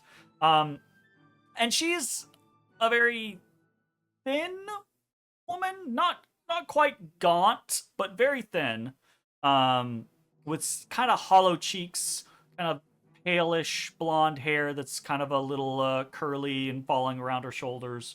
Jeremy, and I'm getting nervous. She just... I have a wrathful spirit thing, so I'm really worried she's gonna offend me. She just whoop right over to you. No one else notices anything. I say that. I'm gonna ask a question. How openly does Bansii present herself? Is she like, oh, I have a hood because I try to avoid people like causing shit, or are you like full out in the open, super like, see me, I am undead, or well, in between? I'm not ashamed of who my I am. picture, I don't think I can hide it very well. So I would be dressed like very elvenly, elvish. Okay. With like very pretty clothes, like jewelry, and a hood. I do have a hood, but like you can see my glowy eyes And you can see my skeletal figure. Like I am not. What about I'm not hiding that. So what about stature-wise? Because there's a big difference in a person who has a hood and puts their hood up and is trying, right? Like has their head bent down and is trying to like go unnoticed versus a person like a princess who has her hood up, still looks like a fucking princess, right? Like She's like a princess. Yeah, okay. So Bansii is she's not hiding. So you are used to this. You have garnered looks as you have traveled. You've garnered looks in capital, and you garner looks here. But most of these people are people from capital. The presence of an undead is still a whoo, oh, okay, right, kind of like moment for them, and you'll still draw stares, but capital may be one of the only places in the world where they have a whole district of undead people, and they've gotten used to there just being some people that are not alive that walk their city, right? And these people they're settlers. The vast majority of them are from capital, right? So you'll draw looks, you'll draw stares, but there's no one that is going to be like steal. Not draw steal, exactly. Not draw steal. She said the words. So all of that is something that you are used to as you maneuver through the inner city, make it to this place, feel this itchiness upon your skin, and see this woman approach you. And as she approaches you, she, again, very prim, very straight-backed, shoulders backed, very, like, kind of pinched lips, and a serious look in her eyes. She gets about 6 feet away from you before that serious look morphs and the pinched lips open, and she actually has relatively like full lips, and she smiles wide, and she does not stop at 6 feet, but her whole demeanor changes as she comes right up to you, reaches out and takes your hand, whether you're willingly proffering it or not, and cast for an undead, and just vaporizes you, and just is very apologetically whispering, "I am so sorry. I don't know if that's uncomfortable or not, but it's just a thing that they do as a precaution. I hope that it did not bother you in any way. Are you okay?" So it's only itchy, right? Sorry. Is it? It fades relatively quickly, right? Like it washed over you, and it's just like all of your flesh, and even kind of like, I don't know how flesh versus bone Bansii is, but if Bansii has any like exposed bones bits, somehow those are also a little itchy, right? It's just like phantom itchiness throughout your whole body. But it fades relatively rapidly. Even as she is kind of like clutching your hand and asking if you're okay, the sensation of itchiness is already beginning to kind of like filter away from you. Okay, so she'd say, "I am well, thank you." Does Bansii Elf, also capital,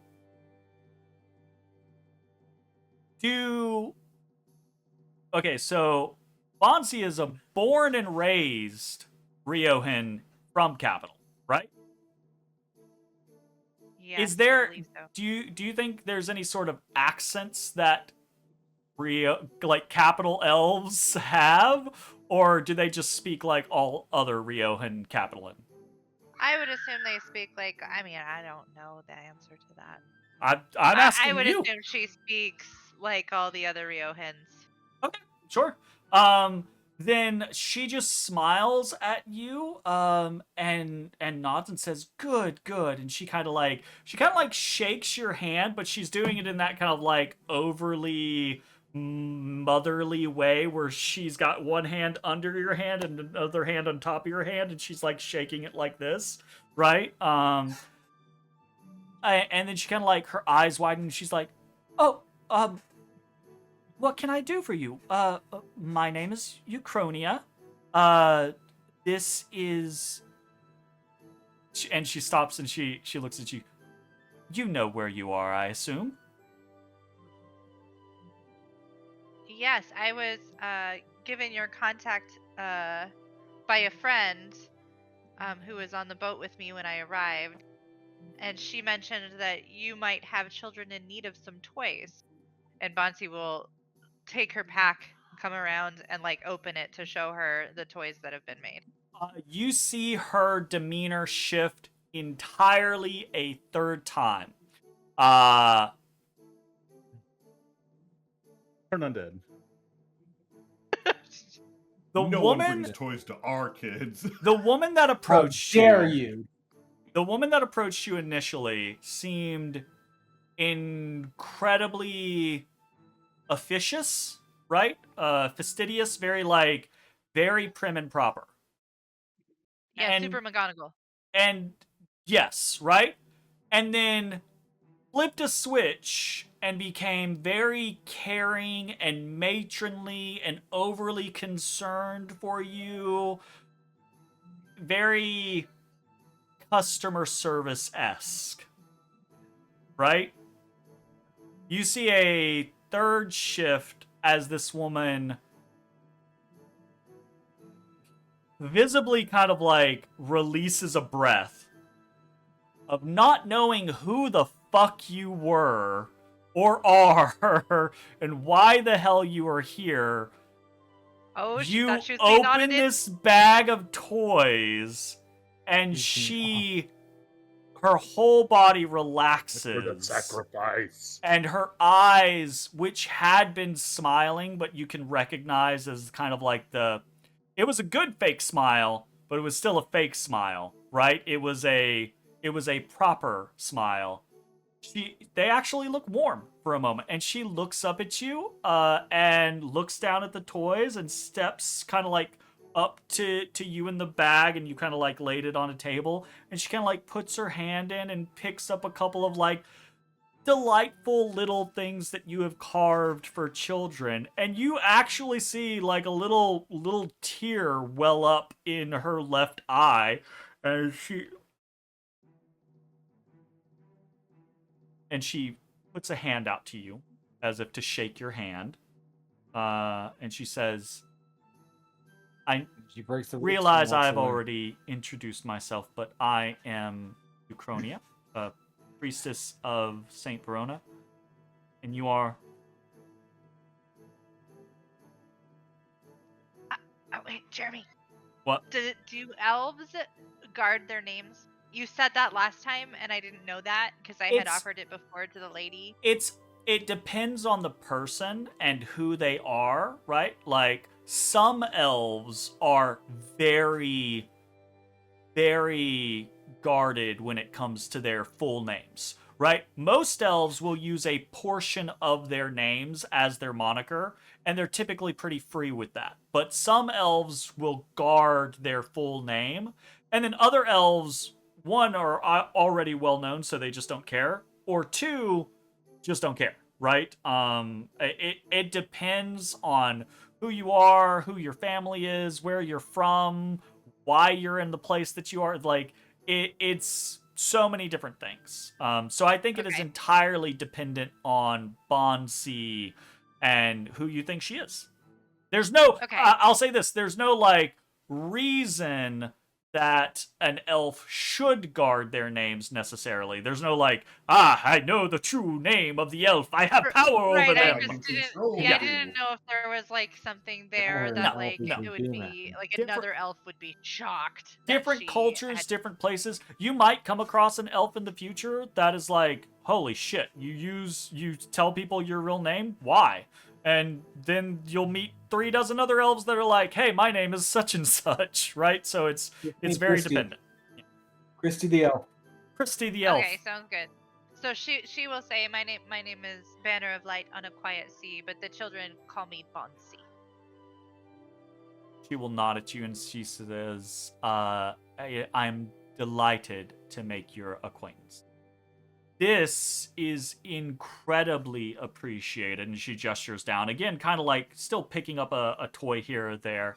And she kind of motions around. We have so many people that are incredibly helpful, but I find quite often a child's joy is overlooked by what people believe to be the more important things in life. And she's speaking quietly. She's not like loudly like proclaiming this all over the place, but for a moment she gets even quieter, right? She's like, granted, I understand that a toy might not help a child who is starving, but we have a decent handle on that here. And so when physical needs are met, I believe it's important that there is some joy in their lives. Thank you so much. And she kind of like brush. Go ahead. If you're, she is kind of like, she's speaking to you, but she's speaking to you kind of like deferentially. So like if you make a move to try to do something or say something, she'll defer to you. But otherwise, she's willing to kind of like, I say willing. She's not trying to assuage you. She's honestly showing you gratitude. Okay. Yeah, Bansii will kind of brush by that because she's kind of allergic to compliments. Allergic to compliments. She'll ask, Too real. you know, I just got here and I've heard about some fires in the city. Do you know if any of those fires were targeting the children or any hospitals? She kind of crosses her arms and she looks at you. And I'm gonna ask you a question about Bansii, because right now you're on shore leave.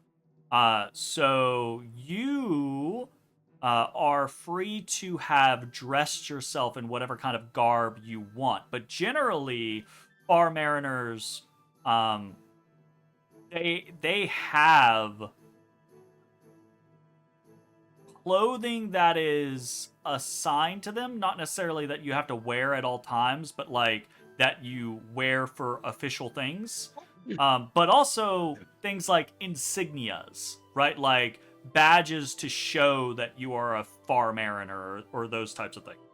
Is Bansii wearing anything that officially shows who she is, like a part of the far mariners or anything like that? Or is or she completely dressed down? Okay. She's dressed down. Okay. She looks at you.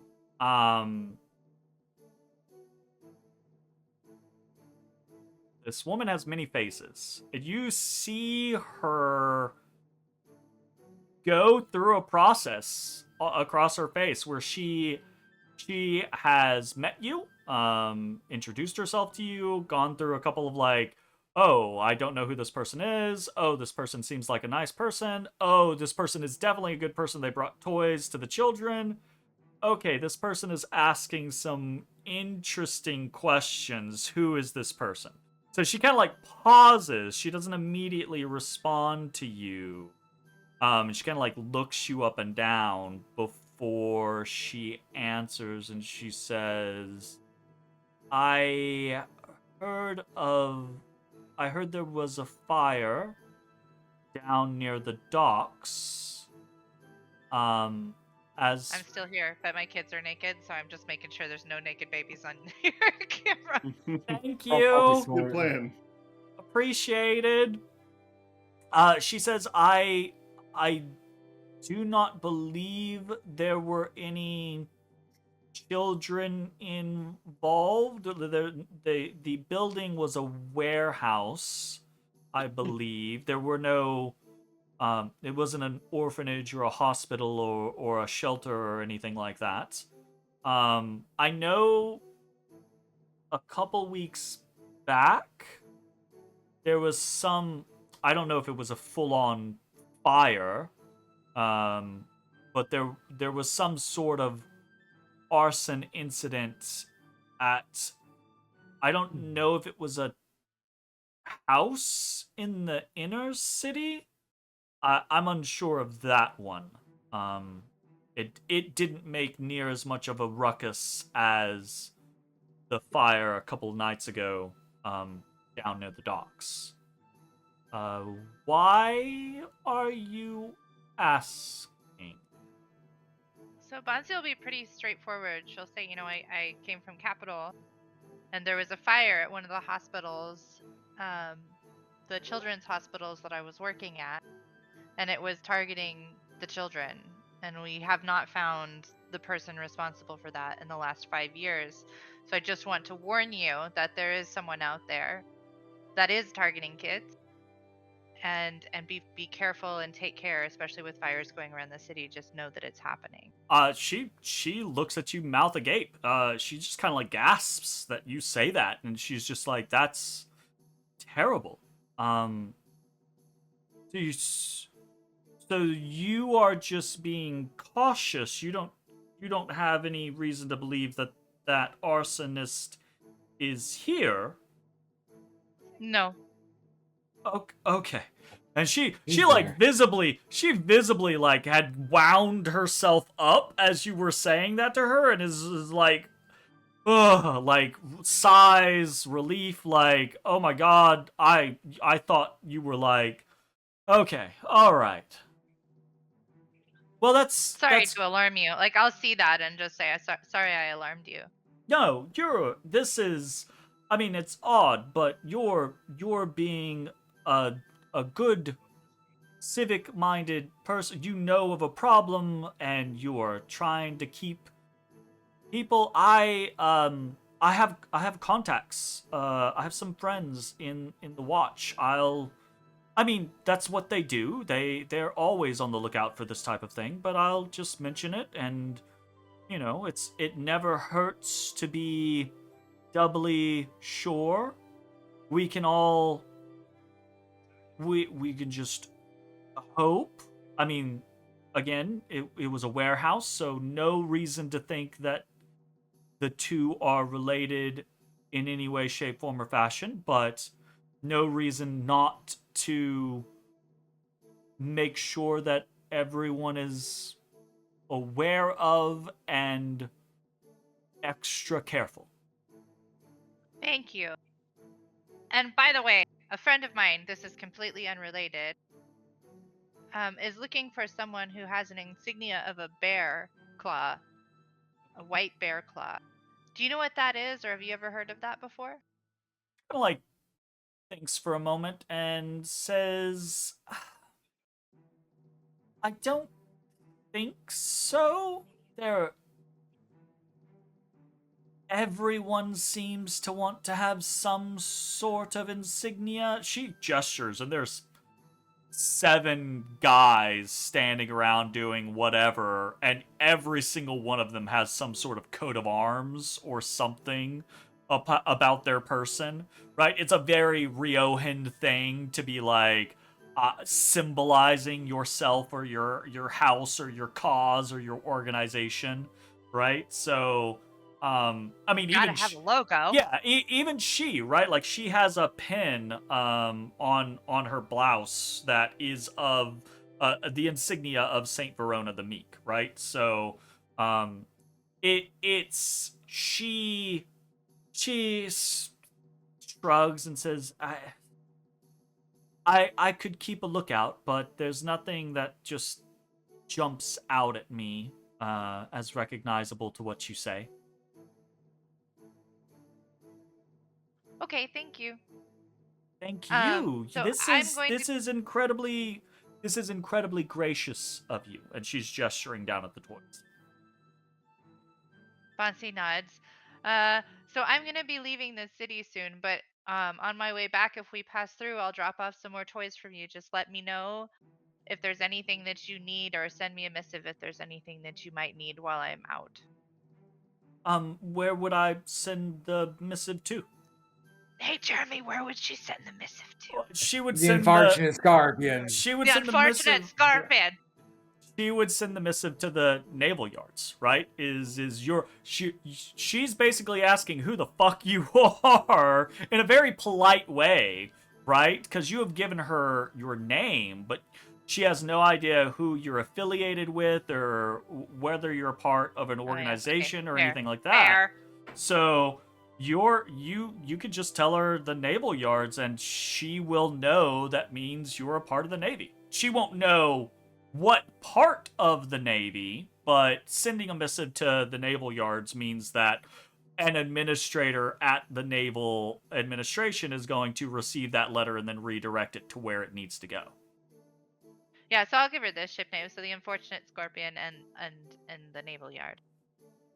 And you see recognition in her eyes of what that means, right? That you saying that to her, you saying the naval yard means that you are a part of the Navy, right? Because you would not be getting a missive sent to the naval yard if you were if you were a sailor on a civilian vessel or something like that, right? So, there is no noticeable change in her demeanor towards you. It's not like she suddenly is more buttoned up or respects you more that she knows you're a member of the Navy.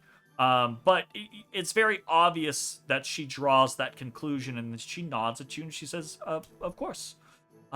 Again, thank you so much for this is a bounty and I know the children will be especially happy to receive it.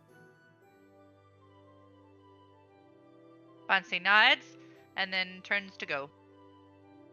I love how it's amazing to me, Bansii doing such good, nice, heartwarming things in such a cold manner, in such an undead manner.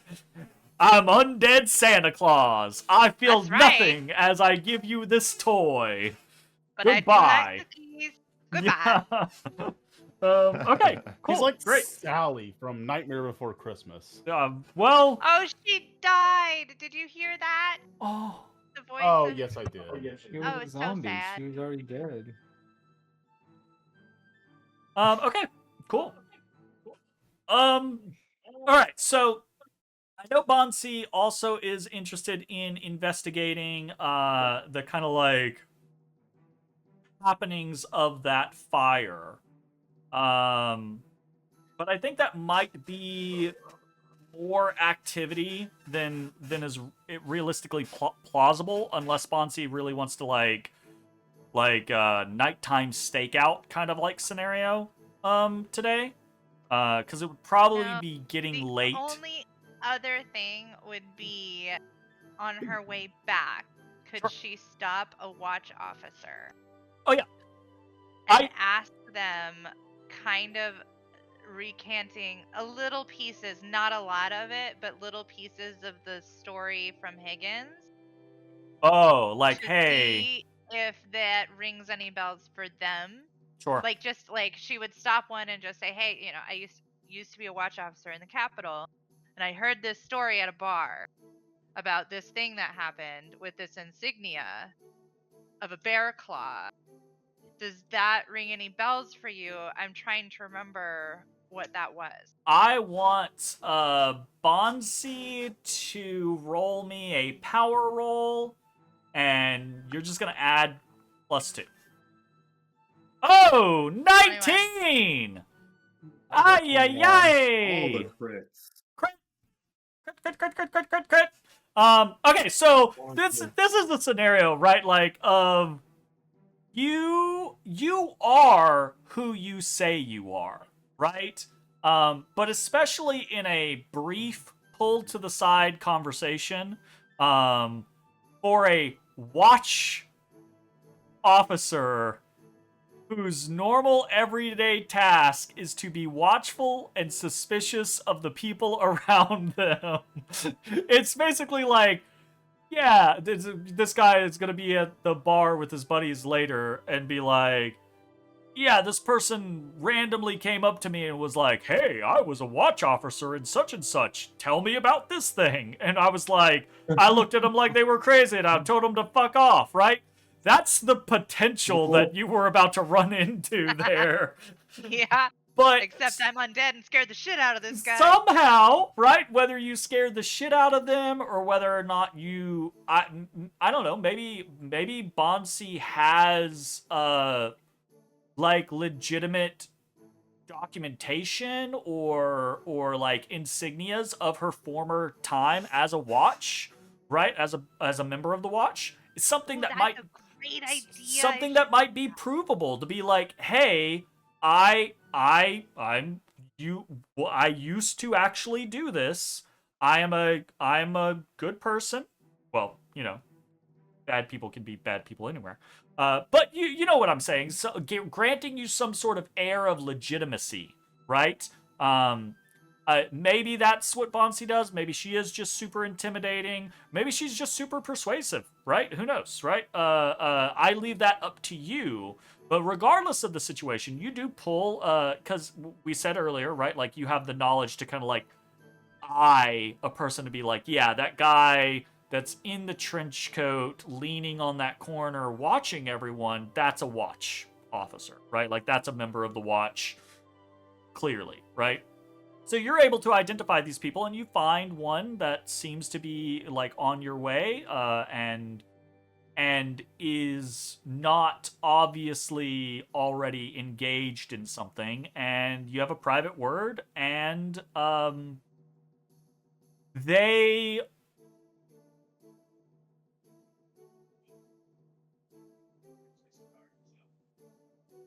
I'm gonna have you make another power roll, and we're just gonna cross our fingers here. 11.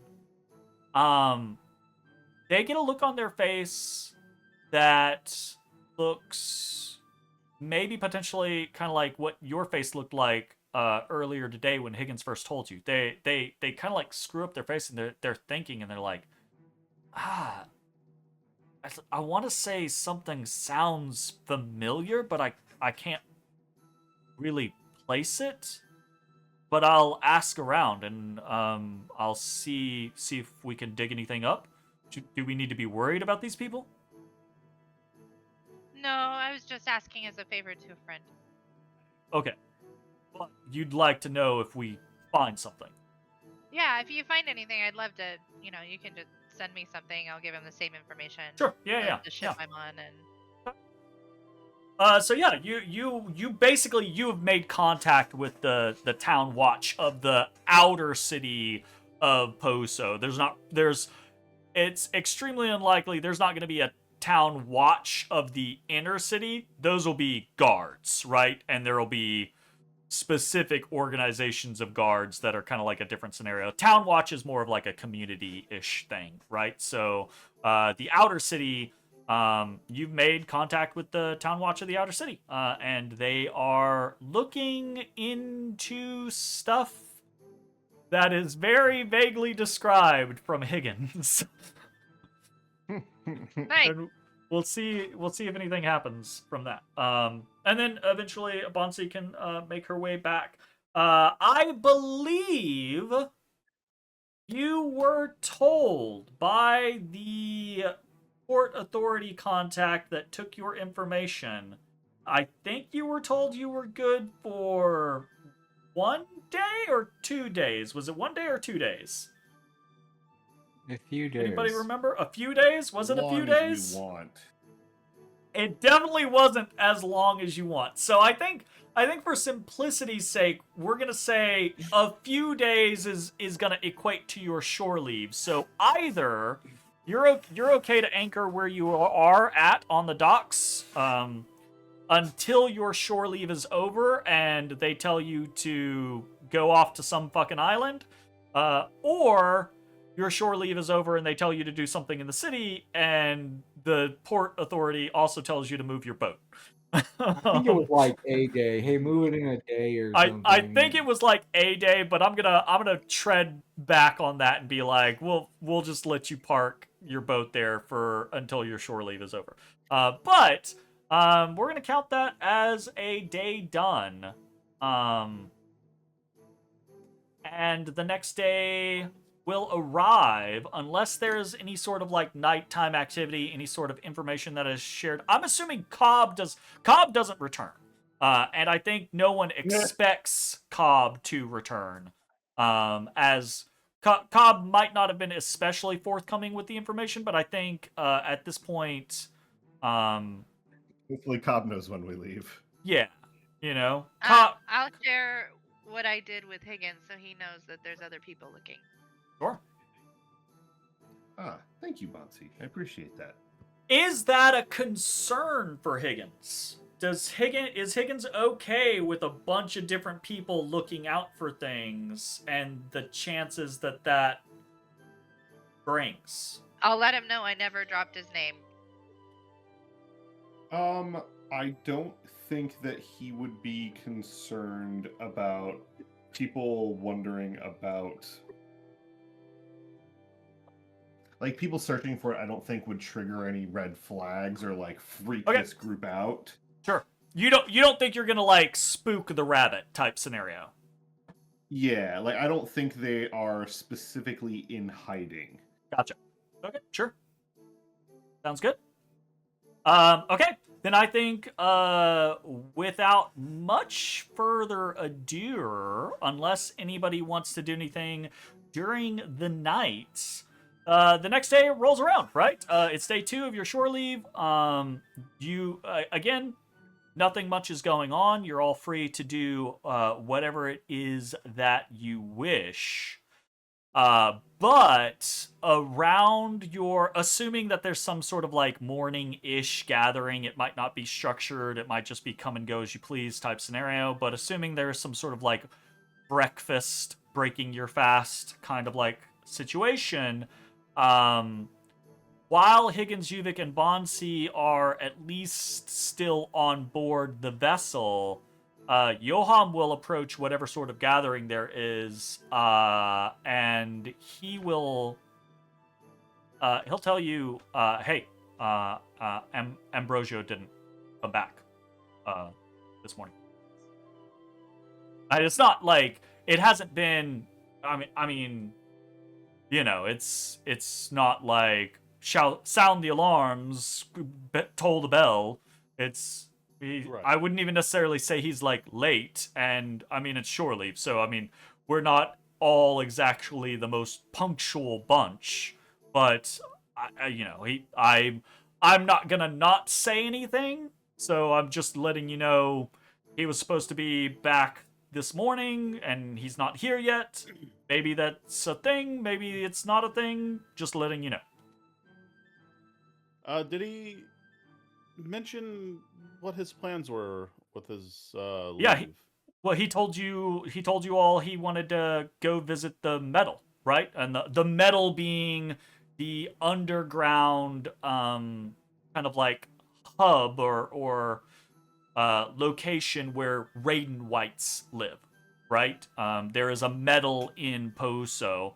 And it's a public known thing. It's not like it's a hidden scenario. The Raiden Whites are part of the society. There are plenty of groups in Capital that live under the city of Capital, but they are still a part of Capital. And Raiden Whites just happen to be one of the groups that are more present here in Little Ix as well. Well, if that's the case, as we're going on about a day, I mean, I can probably find some time to swing by the metal and just see if he's there. Okay. Johan will shrug and nod and be like, all right, sounds like a plan. Thanks for letting me know. Yeah. Well, yeah, so, there's an obvious reason Johan is doing what he's supposed to do and expressing concern, but at the same time, there's supposed to be leave too. There's supposed to be 2 people on board the ship at any given time, and you all are kind of like the senior officers, so you get to come and go as you please. So if someone is leaving the ship, right, for shore leave, which they typically do in like 24-hour chunks, and someone doesn't come back, then that means the people leaving are kind of like staggered in such a way that it gets awkward, right? Because I think it would have been Robert actually would have taken shore leave with Ambrosio. He's back now, and so now it's supposed to be Chella and Yoham that are leaving, but Ambrosio's not back, so somebody's got to stay, right? So it's a whole thing. At the same time, Ambrosia. Higgins, Yoham will approach you and say, I did not see Odysseus last night on the docks, but I did see one of his boys, and I had a brief conversation, and there's some, I don't know what's going on, and he gets kind of quiet. He gets conspiratorial, right? He says, I don't quite know what's going on, but there might have been some sort of shakeup in how things are done around here. Man said that Odysseus was still in business, and he made it sound like he was still in normal business, but he wasn't selling anything, and he wasn't taking any orders. And he said Odysseus is down at some dive in the outer city, which seems, and like he's gesturing around at the naval yard, right? Like he's gesturing out the porthole of the kitchen and being like, this is where his normal business used to be. So if he's on the other side of the bay, right, like that doesn't really scream normal business to me. So I don't know what's going on. Well, maybe tomorrow we stop down there and see how he's doing. He shrugs and says, sure. I mean, when I get leave, I was planning on going to a dive and drinking anyways, so I'm not sure I really care which one I go to. Fair enough. We'll grab a drink together. You mind? I suppose. You have not spent a lot of time with Yoham yet. Probably because again, you've been here for a month. You've been aboard the Scorpion for most of that month, and you put into port at maybe like 3 or 4 places. But every single place you've been to, Yoham is absolutely the type of person to be like, oh, I don't have to buy. Are you gonna buy? You want to buy? any chance to not spend a coin to get something for free, Yoham's gonna take it. He just nods. He says, "Okay, I'm gonna go tell Chella to do whatever she wants to do for the next 24 hours. Robert and I'll look after ship." And he kind of like finger guns Yuvik. In this kind of like solidarity of please go find Ambrosio so I can get the fuck off this boat kind of like thing. And then leaves, heads out.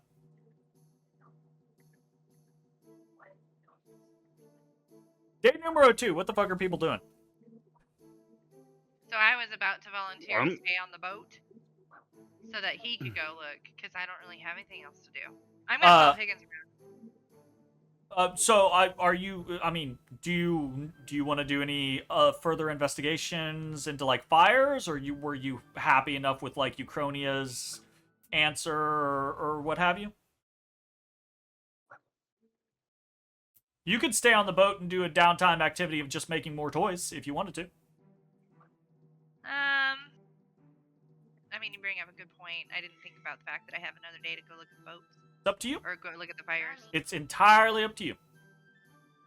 Yep. I'll investigate. You're right. I'll go do that. Okay. Sounds like a plan. All right. It is 10:18. So what I'm gonna do is, you don't have to stick to these plans, but I just got kind of like a basic plan from Bansii of maybe like investigating more of what's going on with the fires, I want to know what everyone else's basic plan is.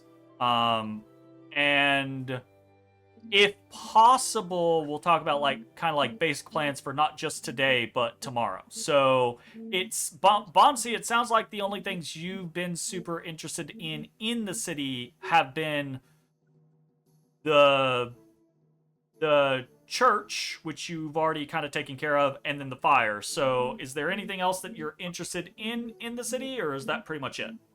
No, I'd be interested in like following someone around and eavesdropping. Like if they're going to a bar, I want to go eavesdrop and see Sure. what I hear You- and that you'll- kind of stuff. But Participate in that kind of thing, but the Yeah. fire is your only like personal interest type scenario. correct.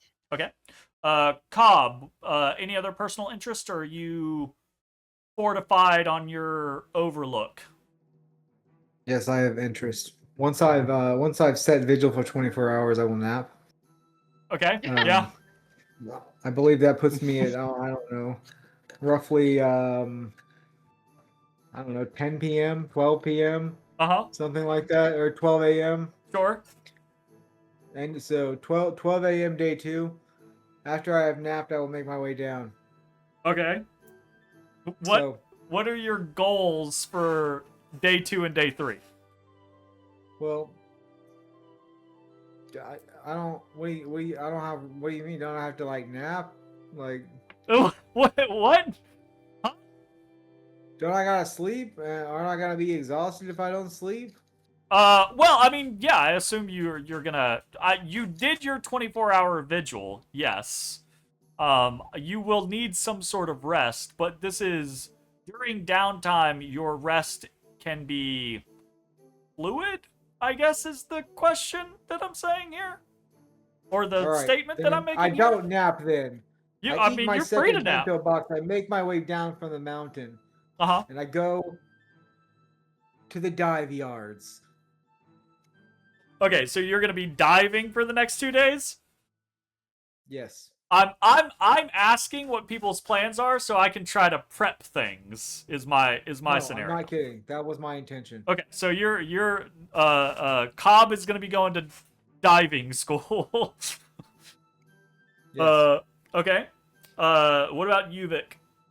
Does Uvik have anything Uvik personal that or- he's after, or is he planning on accompanying Higgins?